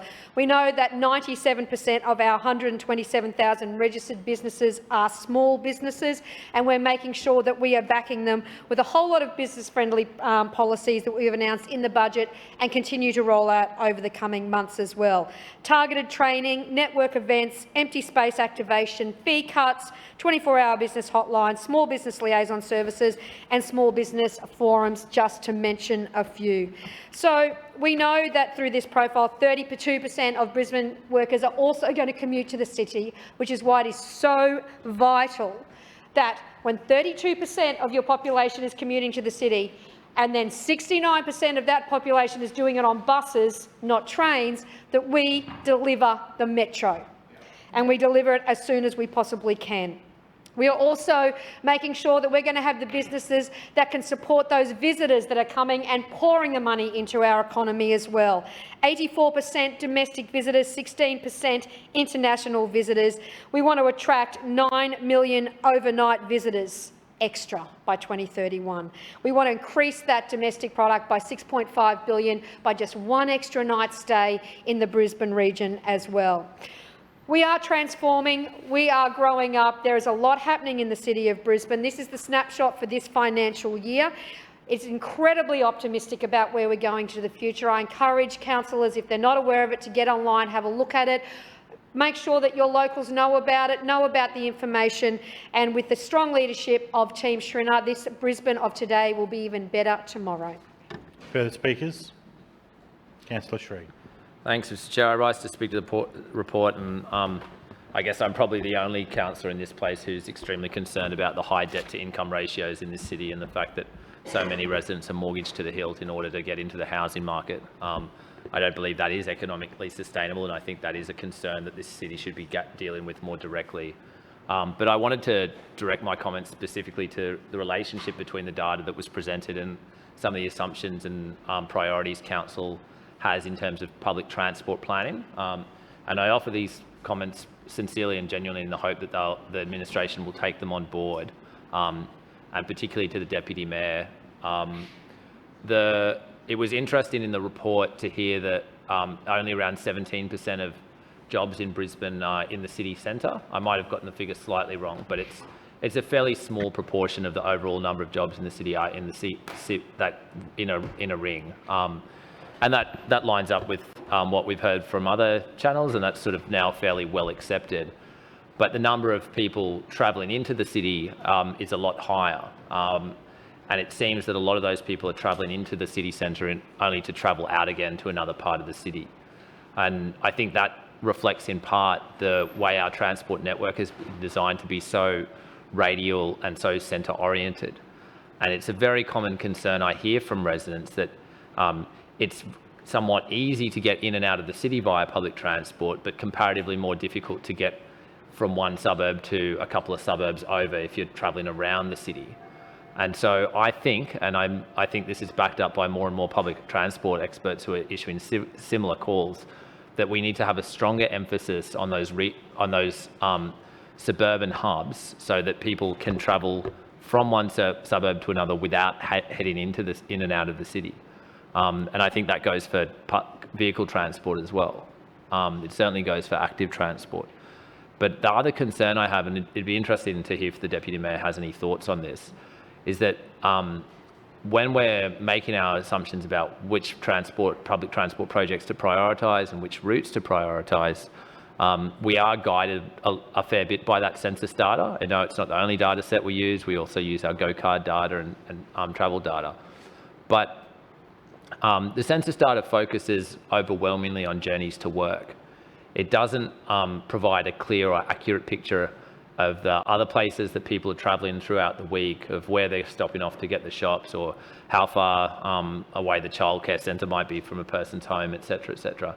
So there are many other journeys that people are making across our city that aren't easily captured in census data or even in those major traffic counts of the key arterial roads, or in fact in our go-card data.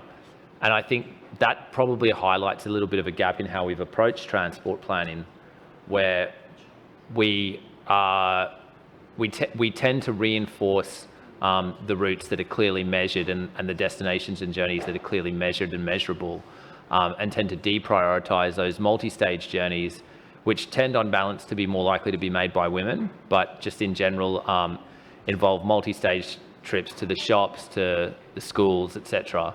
And I guess it's always been interesting to me that even though so comparatively few people are travelling in and out of the city, that our transport network is so heavily focused on getting people in and out of the CBD.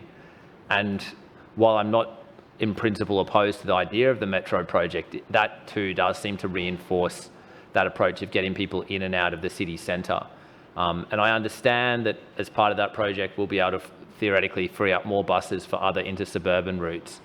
But all the planning I've seen to date and the commentary I hear from Council's transport planners seems to be reinforcing that assumption that our main priority is getting workers in and out of the CBD, even though there aren't actually that many workers getting in and out of the CBD compared to the rest of the city as a whole. Obviously, the CBD is still the biggest concentration of jobs, but when around 80% of the jobs aren't in the CBD, I think it's interesting that we're still focusing our transport network so heavily on getting people in and out of that central business area. And I notice that even in the way we prioritise and plan our active transport projects.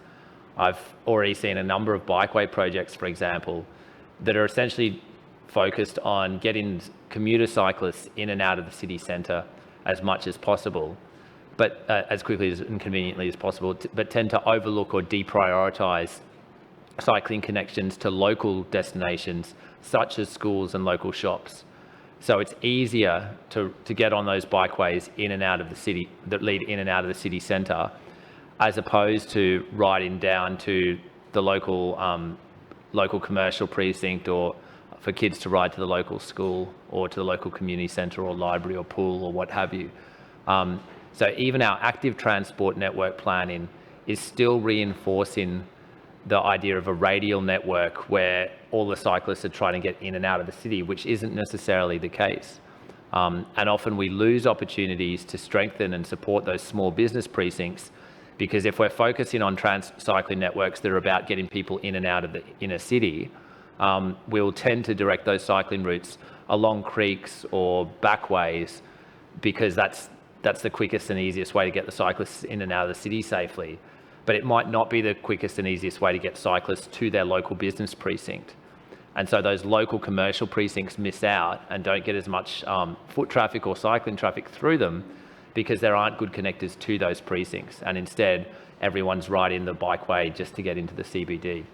So I hope the Deputy Mayor will take this on board sincerely, and that I think this is actually part of the reason why projects like Door Knock Terrace are so important, because they might not necessarily be about maximising, they might not be a direct corridor for a high number of commuters in and out of the CBD, but they're an important corridor for people heading from West End to the university, or heading from East Brisbane into Highgate Hill, etc. So these intersuburban corridors need greater priority, both for active transport and for public transport. And I'm just a little bit concerned that when we focus heavily on the data about how people are getting in and out of the CBD and how people are getting into work, we sometimes overlook the importance of those intersuburban connections when we're planning our network and planning our services. Thank you, Councillor Sri. Any further debate? Deputy Mayor. Thank you, Councillor Sri, for the philosophy on public and active transport, although this was a bit more about economic development. Yes, I've heard those words many, many times, and they'll always be taken on board as they're given to officers as the projects come up. Therefore, we put the resolution. All those in favour say aye. Aye. The noes? The ayes have it. Councillor McLaughlin, Infrastructure Committee, please. Thank you, Mr Deputy Chair. I move that the report of the Infrastructure Committee meeting held on Tuesday, the 5th of November 2019 be adopted. Seconded. The Infrastructure Committee report has been moved by Councillor McLaughlin, seconded by Councillor Huang, that the report of the Infrastructure Committee meeting dated the 5th of November 2019 be adopted. Councillor McLaughlin. Thank you, Mr Deputy Chair. The presentation that we had in the Infrastructure Committee last week was an update on the State Government's Northern Transitway project, which is proposed to go from Gympie Road at Kedron through to Chermside. Now, this is a project that has been getting a fair bit of media attention, and these are just some of them. Busway traffic squeeze shock, bus lane concerns, transitway concerns, rat run concerns council, and indeed these are all issues that are of concern to the council. We know, Mr Deputy Chair, that the Northern Transitway is a short-term interim proposal, a substitute for the Northern Busway, a band-aid for the neglected North, has been described as. We know, Mr Deputy Chair, that in 1997 the State Government proposed in its integrated regional transport plan for South East Queensland to build at least 75 kilometres of dedicated busways, and by March 2017 we've got a paltry 27 kilometres. So what they're clearly doing is scrambling to try and put a band-aid over the absence of the dedicated busways that they had proposed, particularly in the neglected northern suburbs. So we have also seen that need for the busway quoted and asserted as a need in several documents, including the State Government Regional Plan Connecting Brisbane document, the Joint State and Council Transport Planning Report that was released in 2017, and the 2017 State Infrastructure Plan. So they're all advocating for a proper bus transitway and a busway, but instead we get this band-aid solution, which is unfortunate, and we've seen the impacts of what is being proposed. There has been great concern expressed by the businesses along Gympie Road about the impacts on their businesses as a consequence. There's considerable concern about the ban on right turns at intersections, and we've seen no specific modelling on the impacts of that. The removal of some 250 on-street parking spaces will be and is the issue of greatest concern to local businesses, and there's a genuine safety concern about the squeezing of the lanes along this corridor, and I think trucks are being advised not to drive alongside each other because their wing mirrors will be touching each other if they happen to be in adjoining lanes. So this is of concern. We're seeing 14 bus stops consolidated into 8, and I think all in all, I think we would much prefer to see the original proposal or a variation in the original proposal being pushed forward rather than this band-aid solution on the existing road network. Mr Deputy Chair, apart from that discussion we had about the transitway and the implications for our road network, there were 2 petitions, one relating to a request for an extension of a yellow line in Fitzgibbon, another petition relating to a change to the pick-up and drop point at the Wandle Heights State School. With that, Mr Deputy Chair, I'll leave any other debate to the chamber. Any further debate? Councillor Hammond. Mr Deputy Chair, I stand to speak on item A, and I'd like to thank Councillor McLaughlin for bringing this to his committee because it is a very serious issue on the north side. It is well known on the north side, the Band-Aid busway is what the residents are calling it. This is 2.3 kilometres of road, one going north, one going south.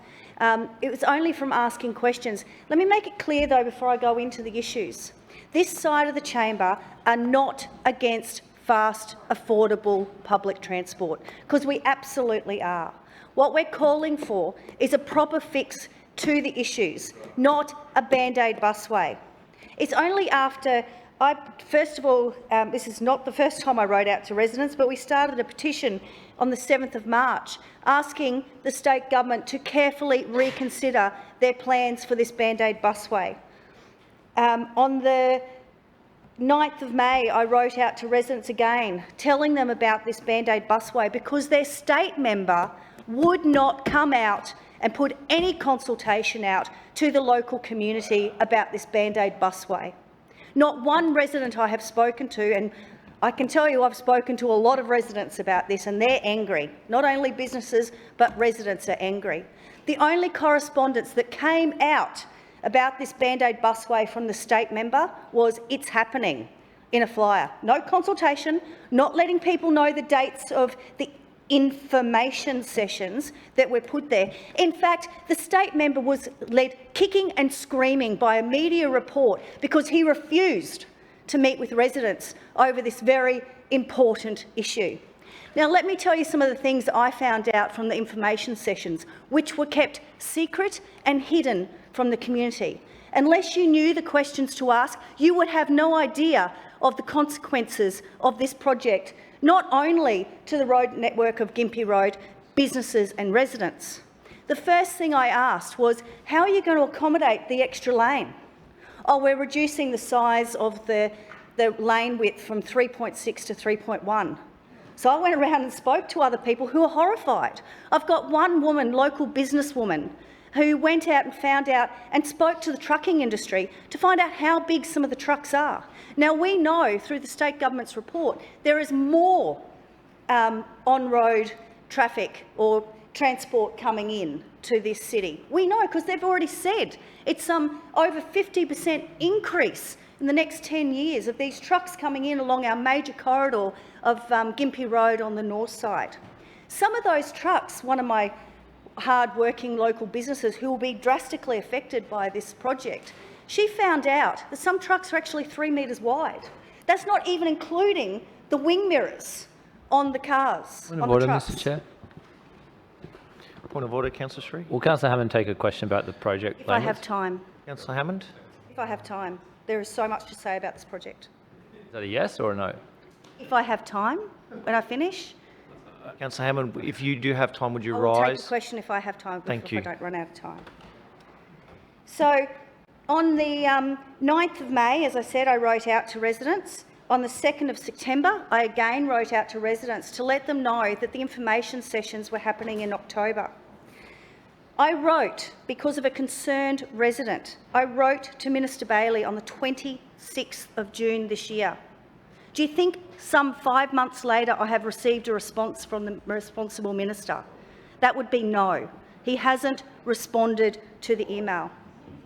So, not only does this road carry a lot of traffic, we and the residents and I and the businesses have explained to the state government that the congestion point and where the buses are held up is the corner of Gympie and Hamilton Road. It's not uncommon for us Northsiders to see 5 or 6 or 7 buses waiting to turn right into Hamilton Road from Gympie Road. That is the congestion point. When asking the question at information sessions of what's there, is Hamilton or Gympie Road part of the plan? No, it's outside the scope of the project. You speak to any Northsider and they will tell you that Gympie and Hamilton Road are the problem. It's interesting still, might I add, that between that 2.3 kilometres of road, there's always a police radar trap. Now, when I asked the question of how, sell me the project so I can tell my residents this is actually a good idea, this Band-Aid transitway, they said it would be a 50% reduction in time saving. This was to myself with one of my staff present. I said, well, what is it? It takes 15 minutes for them to go 2.3 kilometres. So I rounded that down and I said, oh, well, is that a 6.5 minute reduction? Yes, it is. That's not even 50%. I rounded it down. Then another resident who came up and spoke to me, they were told 4 minutes. Then another resident was told it's actually going to make no time-saving difference. So when I asked for the information to back this up, they could not give the information. Now, we know that our buses have GPSs on them, so that information should be quite easily for the state government to give it to us. No, they refuse to give it to us because this is a project on the run, ill thought out. They want to be seen to be doing something on the north side. In fact, they're going to make Gympie Road worse. Let me go on to one of my residents who went to the information session. Again, information session. Went into the information session and said, how am I going to turn right out of my street? This is just one, because there's 5 streets involved. Now, if one resident had told me this from this area, okay, 2, 3, 4, but not more than 5 residents told me the same answer that somebody at the information centre told them. They would have to turn left out of their street, cross the busway plus 4 lanes of traffic within less than 50 metres to do a U-turn to travel south. Is that acceptable? No, it's not. But what is worse, Mr Deputy Chair, is those residents were told, well, Brisbane City Council can just build a road through one of our parks. Just build a road through one of our parks. When I asked the state government, what were the plans? Did you think about the consequences in the local streets and council? No, that's outside the scope of the project because they're not state government controlled. They haven't even given the information to our council officers of how this is going to affect because they simply don't care. They want to push forward with a project that is going to destroy businesses, affect local residents coming in and out of their area. Again, I only explained one because there's not a chance to explain the other 5 streets that are going to be affected by this. The state government are taking away 100% of the parking along that stretch of road. Now, I have door-knocked businesses. It's not just car yards.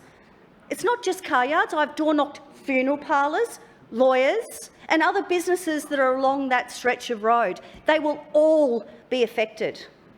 Again, this is extremely ill thought out. And how dare the state government, which is quite common actually, of this current state government of not responding to local residents, because, oh, they gave out a number that people could contact if they had any concerns. Residents have been calling that number since the end of last year. I've got a list of dates and times that concerned residents have sent to me. Haven't got it with me here tonight, but I'm happy to go through it with people, that they have not responded. They have said, we don't know the answer. We don't know. Oh, we'll put you on the list with any future information. There is no more future information given. So residents in good faith, went to that information session to be told no more information, but more importantly, being misled. Fancy saying to myself, it's a 50% time saving of 15 minutes, you round it down. Now that's what we hear from the minister and the state government. It's now 6.5. I thought that up. I was the one that said, oh, okay, 6.5. But fancy it, the same evening, half an hour after I'd left the meeting, the information session, another person was told 4 minutes. Another person, no change. Why is there, I ask you, why is there... Point of order, Deputy Chair. Point of order, Councillor Murphy. Will Councillor King take a question from me? If you ask me in 2 seconds. 2 seconds. I'll finish off in 2 seconds. I believe that's the same answer as Councillor Sri, Councillor Murphy. Why is it that they can't even get their own messaging right? Why is it that the state member is hiding from his residents? Why is it that the state member is hiding from his local businesses? Is it because he too does not believe that there's any benefit for the north side? I would like the state government to rethink this Band-Aid, fix the problem where it is. The problem is Gympie and Hamilton Road, which people have been complaining about. Why is there a speed camera, I ask you, Councillor Murphy? Why is there a speed camera in that 2.3 kilometres of road if there is so much congestion at that point? Why would the police waste their valuable resources in having a speed camera? A speed camera if it's taking people to travel 15 minutes for 2.3 kilometres an hour. Oh, point of order, Deputy Chair. Point of order, Councillor Murphy. Will Councillor Hammond now take a question from me? I would love to. Councillor Hammond, these are extremely disturbing allegations that you've made against the project team of the Northern Transitway. Do you have similar concerns about the yet unannounced Eastern Transitway, which the state government is working on but haven't yet released any plans of? All I say is good luck to your residents, Councillor Murphy, because they'll do the same tricks that they've done. The state government, I believe they're actually reducing Councillor that Hammond, plan for you. Councillor over Hammond, the your time south has side. expired. Is there further debate? Councillor Sri. Thanks, Mr. Chair. The question I was going to ask was whether all the lane widths would propose to be reduced down to 3.1 metres on Gympie Road. Thanks, that's interesting to know. I didn't get to see this presentation. I'm quite interested in the project, but there wasn't a huge amount of detail in the report, so perhaps the chair will be able to clarify this a little bit. But I guess I just wanted to first make the point through you, Mr. Chair, that Councillor Hammond, that the frustrations you're feeling about this project. Point of order. Point of order, Councillor Councillor Hammond. Sri, take a question. Councillor Sri, would you take a question? Sure. Councillor Sri, are you aware, as part of this Northern Busway, which you probably aren't, that they're encouraging the cyclists to actually use the transit lane where the buses are going to be running? Would you agree that buses and cyclists probably aren't the best mix? Sri? I don't think. Yeah, through you. I don't think they're a great mix, no. But I tend to ride in bus lanes because I think it's safer than riding in general traffic. Generally, it's not. It's 6 of one, half a dozen the other. But generally, bus lanes are a lot safer for a cyclist than a general traffic lane.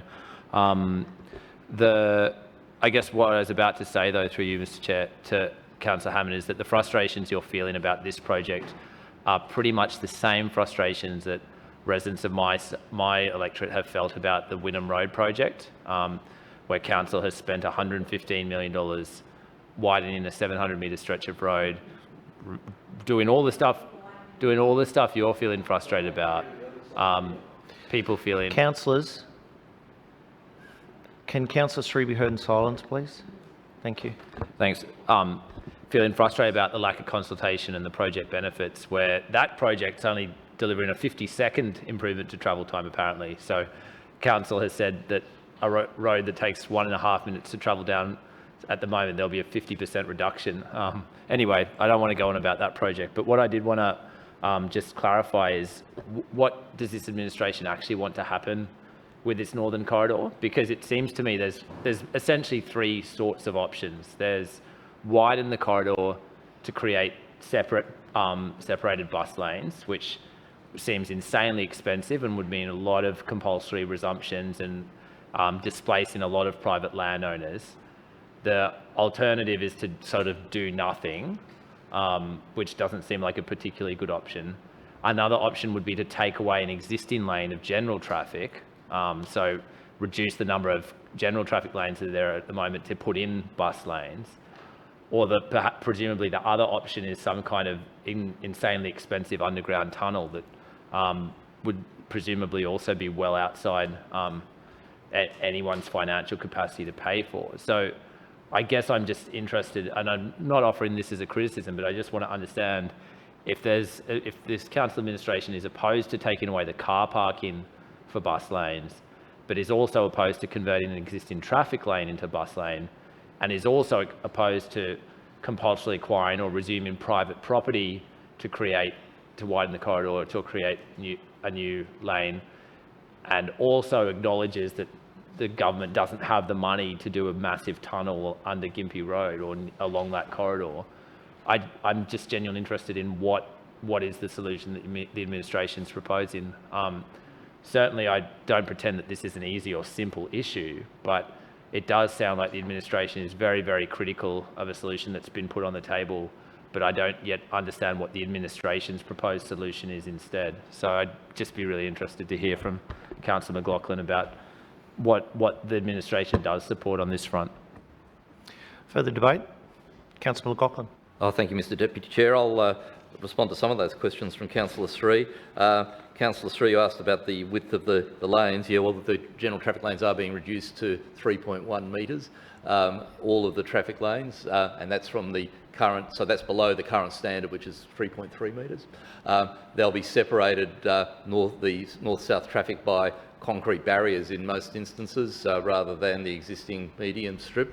And the council supports and has always supported a proper busway, like has been constructed elsewhere across the city, rather than attempting to shoehorn in with a band-aid treatment this amalgam, schmozzle, if you like, of a project that doesn't meet the needs of residents and affects Point of order, a Mr. multitude Chair. of different businesses. Thank you, Mr Deputy. Point of order, Councillor Sri. Will Councillor McLaughlin take a question? I believe he's taken his seat. I'll put the resolution. All those in favour say aye. Aye. Those against, no. The ayes have it. Councillor Burke, City Planning Committee. Thanks very much, Mr Chairman. I move that the report of the City Planning Committee meeting held on Tuesday the 5th of November 2019 be adopted. Seconded. Moved by Councillor Burke and seconded by Councillor Mackay. The report of the City Planning Committee meeting dated Tuesday the 5th of November 2019 has been adopted. Is there any debate? Thanks very much, Mr Deputy Chair.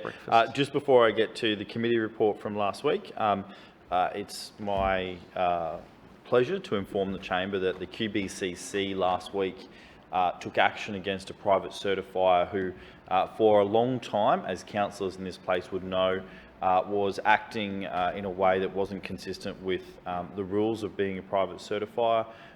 We had raised this issue with the QBCC on a number of occasions. The previous Chair of Planning in this place, former Councillor Simmons, was quite vocal on this issue with the approval for demolition of houses that should not have had approvals for demolition coming from a private certifier.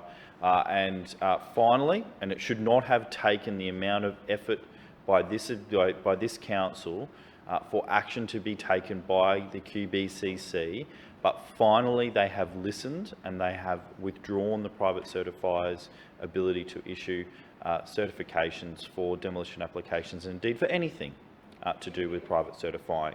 I guess this is a great example, and what now needs to happen is that the state government and the QBCC need to listen to councils when they put these issues forward and to act more swiftly so that the community can have greater certainty about the protection of character and heritage buildings in our city without private certifiers going out there and acting outside their scope or remit, Mr Chairman. And so I just thought I'd update the council chamber on that matter. Just turning to the committee report, we had a committee report on the outdoor gallery program. This was an initiative of council following the Brisbane City Centre master plan, Mr Chairman, and obviously it's something that we've been doing for a number of years. There's numerous numbers of sites across the CBD and into South Brisbane where we exhibit a range of different types of art and in different art mediums as well, Mr Chairman. We got an update from the officers last week about the latest exhibition and some of the upcoming exhibitions, Mr Chairman. Obviously, this is an exciting program and we looked at the program going forward as well. I would encourage all councillors that when the opportunities are there to make sure their residents are aware when they're bringing tourists or visitors into the city, or even if some of your residents are coming into the CBD, to look for these opportunities for these exciting projects that are here. They are, in some cases, local artists, by and large, in the main part, and indeed, with the upcoming exhibition around design, they are all local artists who have either lived here or worked here, Mr Chairman, and it's a great program, and I commend the council officers for the large amount of work that goes into curating and managing this particular program as it goes forward, and they've done a fantastic job so far, and I know that they'll continue doing a fantastic job into the future. Further debate? Councillor Burke? No. So we'll put the motion. All those in favour say aye. Aye. To the contrary, no. The ayes have it. We move on. Councillor Hammond, Environment, Parks and Sustainability Committee, please. Thank you, Mr Deputy Chair. I move that the report of the Environment, Parks and Sustainability Committee held on Tuesday the 5th of November 2019 be adopted. Seconded. It's been moved by Councillor Hammond and seconded by Councillor Richards that the report of the Environment, Parks and Sustainability Committee meeting dated Tuesday the 5th of November 2019 be adopted. Councillor Hammond. Thank you, Mr Chair. I'd just like to start with going from what I heard in tonight's meeting about councillors or chairs or the mayor unduly influencing council officers by asking a question is absolutely ludicrous. For form of, contrast, my office once received from a councillor in this room via email saying to my office, saying if we don't do what this particular council wants, they will hold a civil unrest. I would say that that's pretty much unduly trying to influence the process. Anyway, back to the report.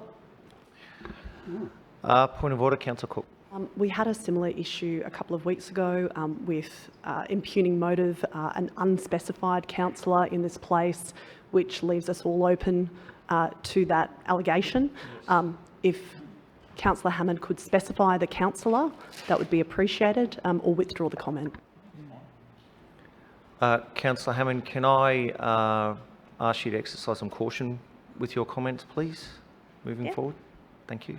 I've made the statement, Mr Deputy Chair. Yep. So as part of the report today, I would like to table the Oxley Creek annual report, if we can. Thank you.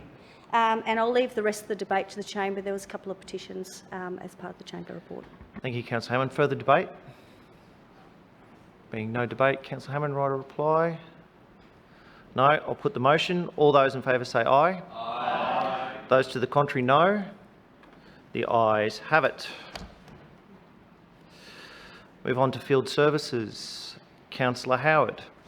Thank you, Chair. I move that the report of the Field Services Committee meeting held on Tuesday the 5th of November 2019 be adopted. Seconded.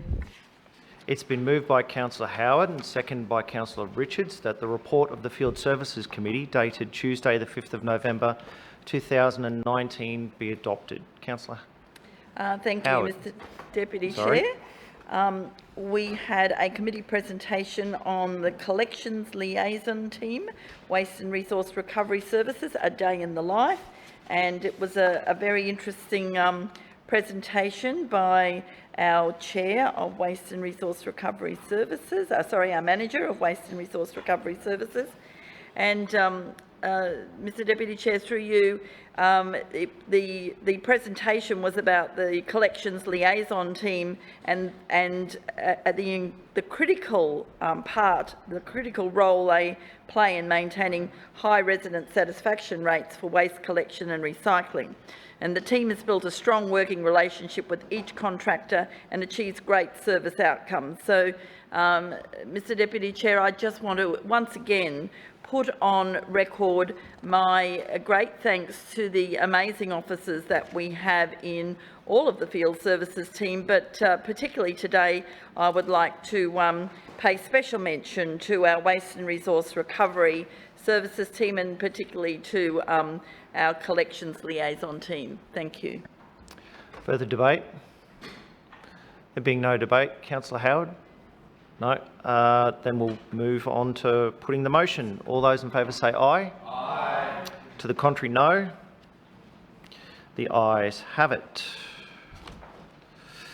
Councillor Maddock, Community Arts and Lifestyle Committee, please. Mr Deputy Chair, I move the report of the Community Arts and Lifestyle Committee meeting held on Tuesday the 5th of November 2019 be adopted. Seconded. Moved by Councillor Maddock and seconded by Councillor Cunningham, the report of the Community Arts and Lifestyle Committee dated Tuesday the 5th of November 2019 be adopted. Councillor Maddock. Thank you, Mr Deputy Chair. The one item is the committee presentation on Homeless Connect.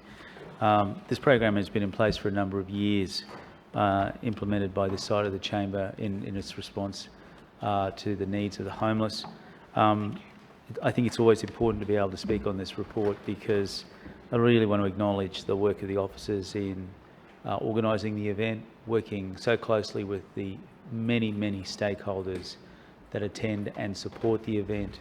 And I want to give the officers their due acknowledgement in their commitment and passion to continuing to support those in need within our community through this important event. We also have, of course, Homeless Connect coming up in November.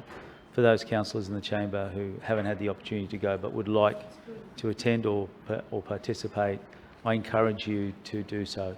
It is absolutely a vital part of the service that not only council and officers provide, but as councillors, we also have a role to play in this, in addressing and meeting the needs of those that are challenged within our community on so many different levels. Because it's not just about the homeless, it's also about those people sleeping rough, and also those many people who unfortunately, for one reason or another, are not able to have a home or to be able to go to their home, and so are forced into situations that they don't choose to be in. So whatever we can do as councillors, as an organisation, but importantly as a community as a whole, to help all of those in difficult positions, we should do so, and I encourage you all to participate. I thank the officers for the presentation and for the reminder of the importance of the work that they do and the importance of continuing to support this program throughout our city. Thank you. Thank you, Councillor Matic. Is there any debate? By reply? We'll put the motion then. All those in favour say aye. Aye. Those to the contrary, no. The ayes have it. Councillor Allen, Finance and Administration Committee, please. Mr Deputy Chair, I move that the report of the Finance and Administration Committee meeting held on Tuesday, the 5th of November 2019 be adopted. Seconded. Moved by Councillor Allen and seconded by Councillor Howard. The report of the Finance and Administration Committee meeting dated Tuesday, the 5th of November 2019 be adopted. Councillor Allen. Thank you, Mr Deputy Chair. Last week in committee we had a timely presentation on Brisbane's evacuation centres and training on how to establish them when necessary. It has been an exceptionally hard time for our neighbouring towns and councils, and clearly the bushfires in a lot of these locations are, if not at catastrophic levels, certainly heading that way. While there has been only relatively minor impact on Brisbane City Council and our resources at this stage, we are always ready, willing and able to lend a hand if needed.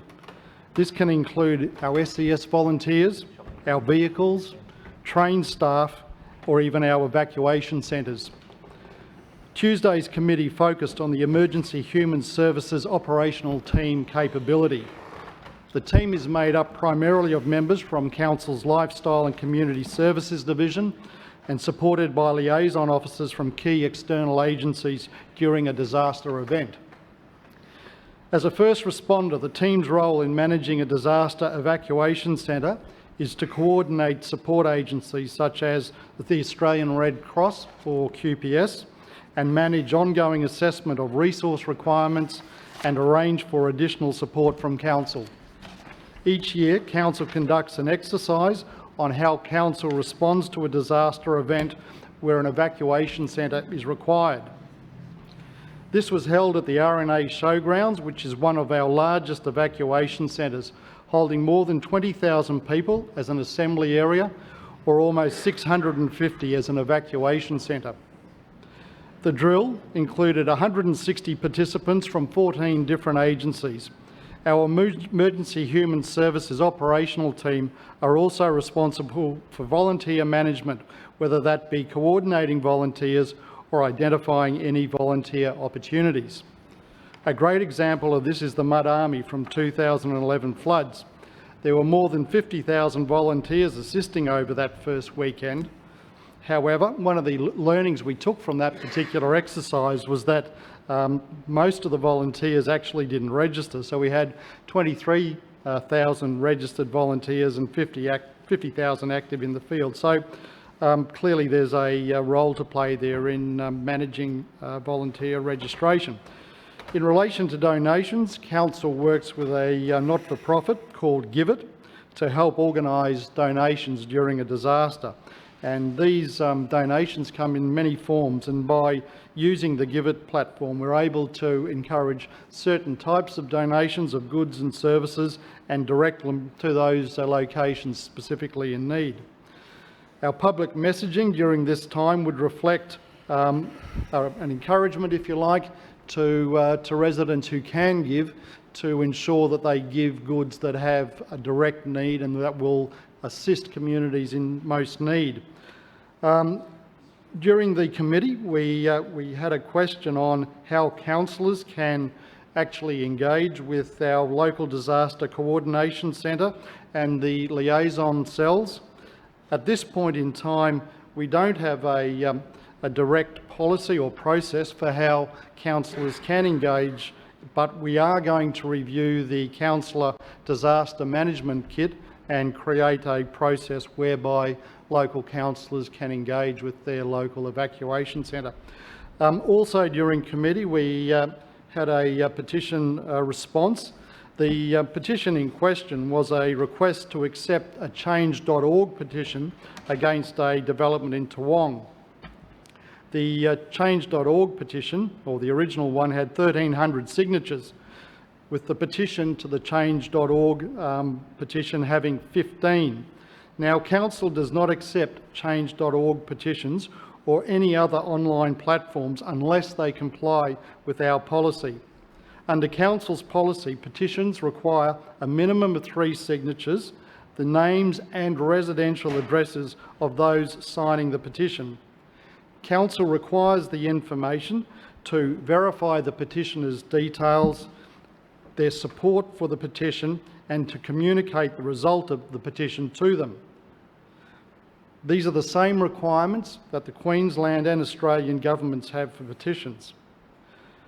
The problem Council has with online petition platforms such as change.org is that anyone within the world can sign the petition, and that it is very hard to verify the support for the petition or where the petitioner is obviously located. Importantly, change.org petitions do not ask the petitioner's residential address, so Council cannot communicate the final decision with the petitioner.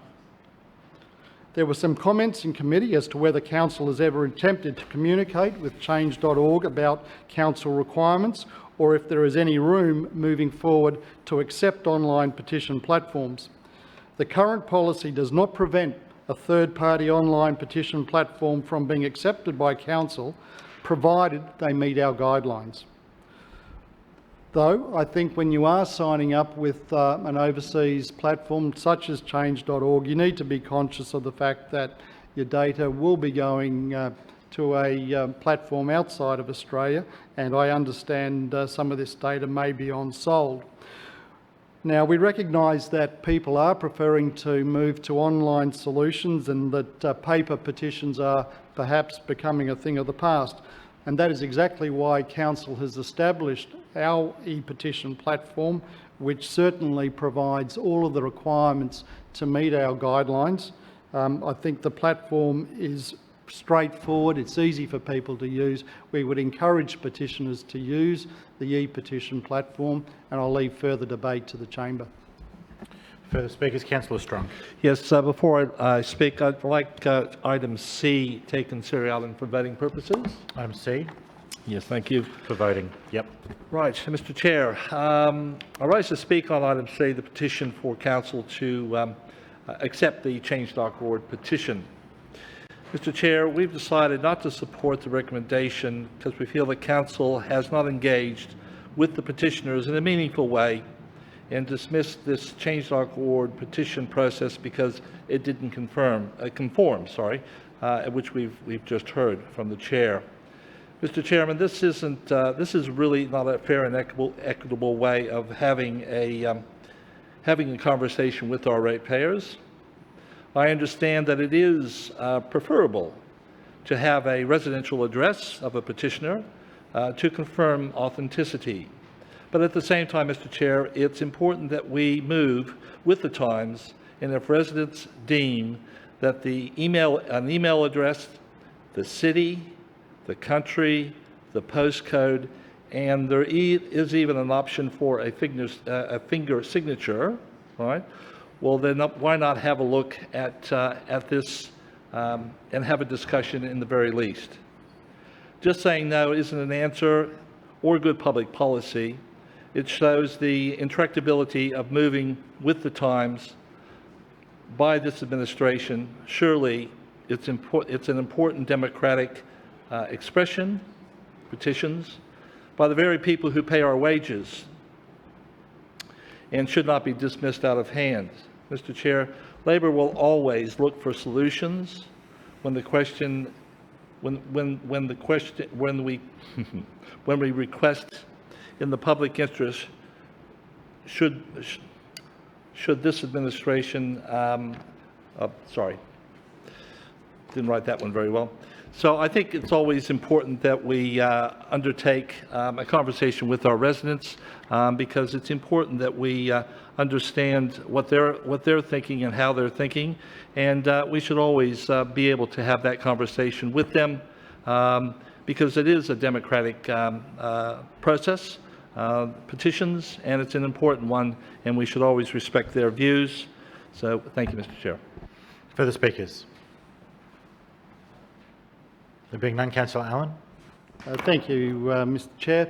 To Councillor Strunk's point, the e-petitions platform, we promote it, we let people know it's there. We have plenty of them come into this chamber nearly every week, so it is a well-known platform. It conforms to the guidelines that we think are important. As I pointed out earlier, these other platforms could adapt and change their data requirements to ensure that it conforms with Council's requirements. So at this point in time, I think that we have provided an extremely user-friendly platform for residents of Brisbane. It's accessed in exactly the same way as the change.org. It's an online petition. It's readily accessible. It's user-friendly. And I do believe we have an excellent platform for people who are wishing to establish petitions.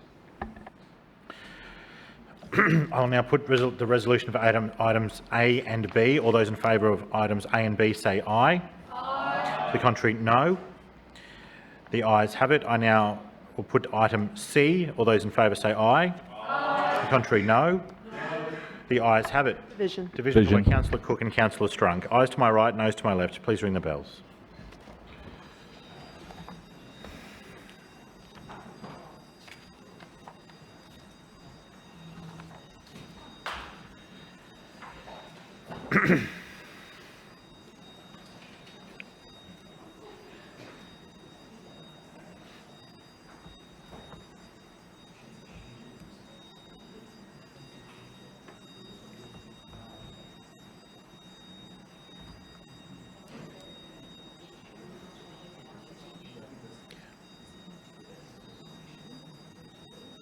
Well, someone have to read.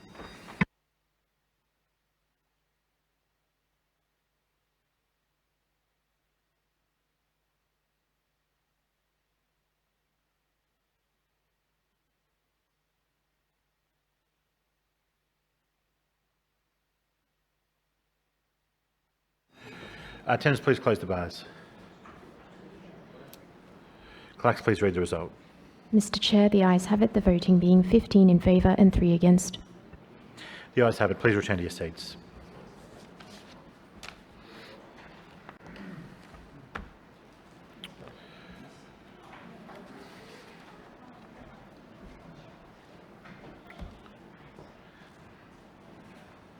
Councillors, I draw to your attention the notice of motion at item 6 on the agenda.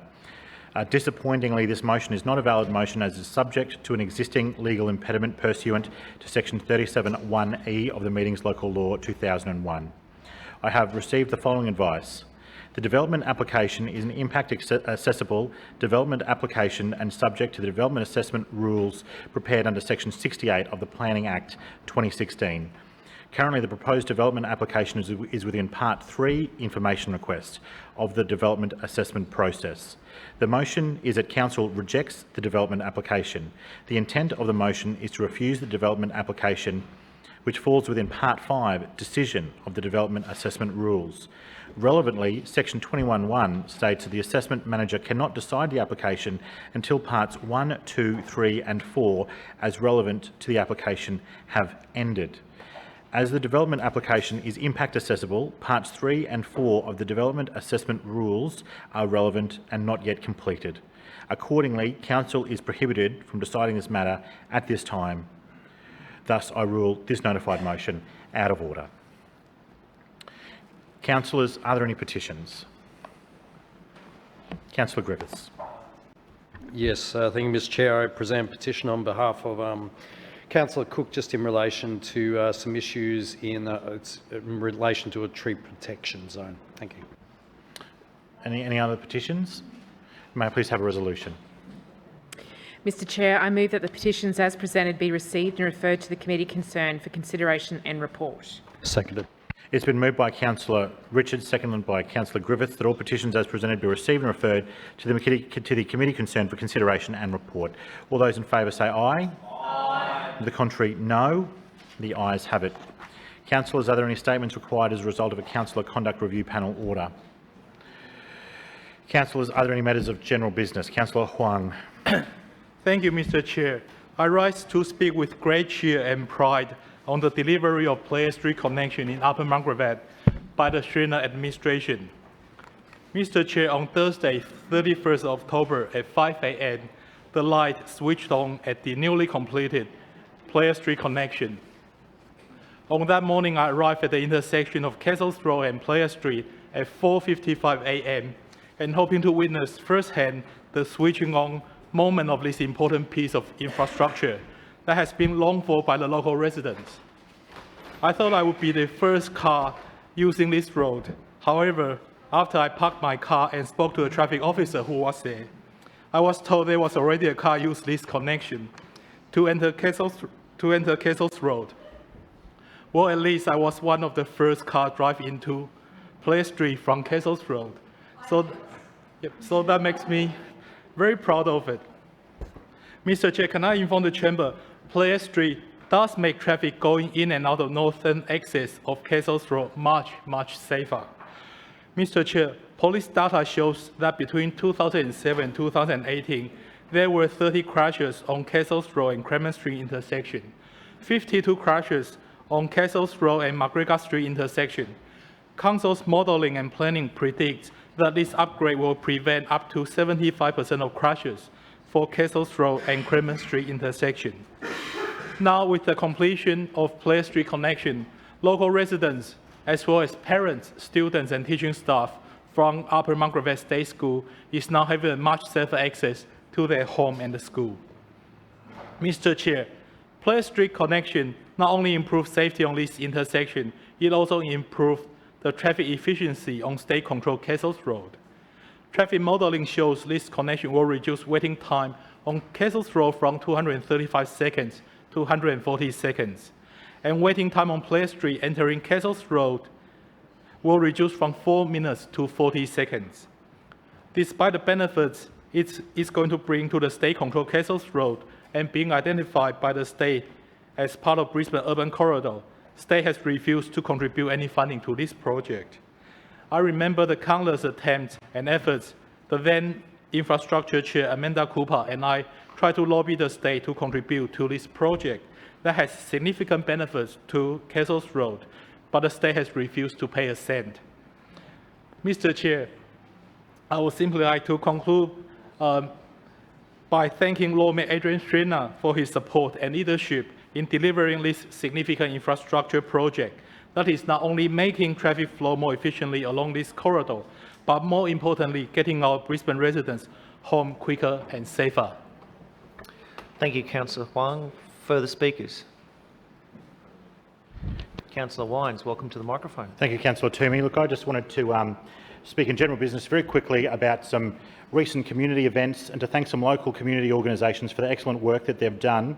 I also just want to recognise some work that is being done and the events that are coming in the future. Recently, we concluded the much anticipated and looked forward to event, the Blackwood Street Halloween event, which I know that you, Mr Deputy Chair, were there as part of the team, as was Councillor Davis. The Lord Mayor came through as well, and it was a fantastic day. Early estimations say that approximately 5,000 people attended that shopping strip for that particular event. I'd like to give special thanks to Mitchelton Rotary, who have over recent years run this event and have done so at an excellent level. This year, once again, improving the offering to the local families with a new haunted house, which never had a queue smaller than 10 metres for the entire day.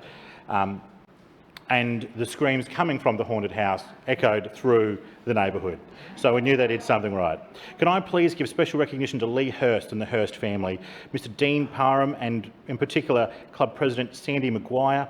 Can I recognise Rod and Kathy Palmer, these people in particular, members of that Rotary Club who made sure that that event happened. And I just wanted to give special recognition to those people. This is one way, these sorts of events are one way that Council fosters community. People look forward to this, they come down to it, to a wonderful local event. We try our best to keep it as low cost as possible, up to the point of it being free if a person so chose. And not only that, but it supports and celebrates long-standing community shopping villages, which sometimes can have a lot of stress put on them and are always in competition with the larger big box offerings. And in particular, Blackwood Street competes with the very nearby Brookside, a long-standing and successful shopping centre. But I can confirm that at the end of the day, not only had 5,000 people come through, but as we were packing up, all the restaurants were full, the shops were full, the children who had come along through the day were dressed in an excellent way, whether it be scary to heroic or everything in between. I just wanted to give special recognition to that particular event. I also want to thank the Bunya Lions and their efforts, their ongoing efforts for the upcoming Mitchelton Christmas Carols, which is an event that they've been running for some years now, and it is a growing and extremely popular local event. I'd like to thank Donna and Kevin Hedges, I'd like to thank Kay and John Little, I'd like to thank Rolly McAtee, and I really shouldn't name people, but these people are the ones that I see putting in the effort, and I just want to give them special thanks. Once again, we'll be anticipating many thousands of people to be coming through Mitchelton for that wonderful Christmas event. I also wanted to take another moment to thank the many Johns who run the Ashgrove the Gap Rotary Club. It's an easy club to deal with because every man that is part of that club is named John. And the deputy chairman acknowledges that because he knows that club and he knows that that's true. But in particular, John Giles does a great deal of work preparing that event for the Ashgrove Dorrington community, and I want to recognise their efforts and in anticipation of what I'm sure will once again be another phenomenal local community event. Thank you, Mr. Deputy Chair. Councillor Cook. Thank you, Mr Chair. I just want to speak briefly also about a local community event that we held for Halloween. Hocus Pocus in the Park was held on the 31st of October. It was a wonderful event in Bulimba Memorial Park. I wanted to specifically thank Rebecca Lawrence from Bulimba Business.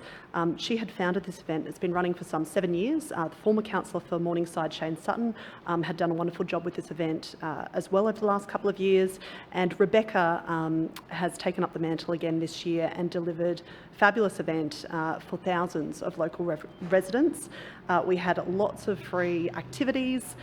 We had a very well-needed boost for Oxford Street businesses, and there was a wonderful joint collaboration with the newly founded Oxford Street Traders Association as well, where local businesses were trick-or-treating after the event as well. So I just wanted to say thank you also to the Morningside State School, who suffered quite a catastrophic fire last year and ran the fundraising barbecue this year at the event. They did a wonderful job and fed all of the hungry little dressed up characters. It was a really great event and a great night out for everyone in our local community. So big thanks to Rebecca, and really looking forward to the same event next year.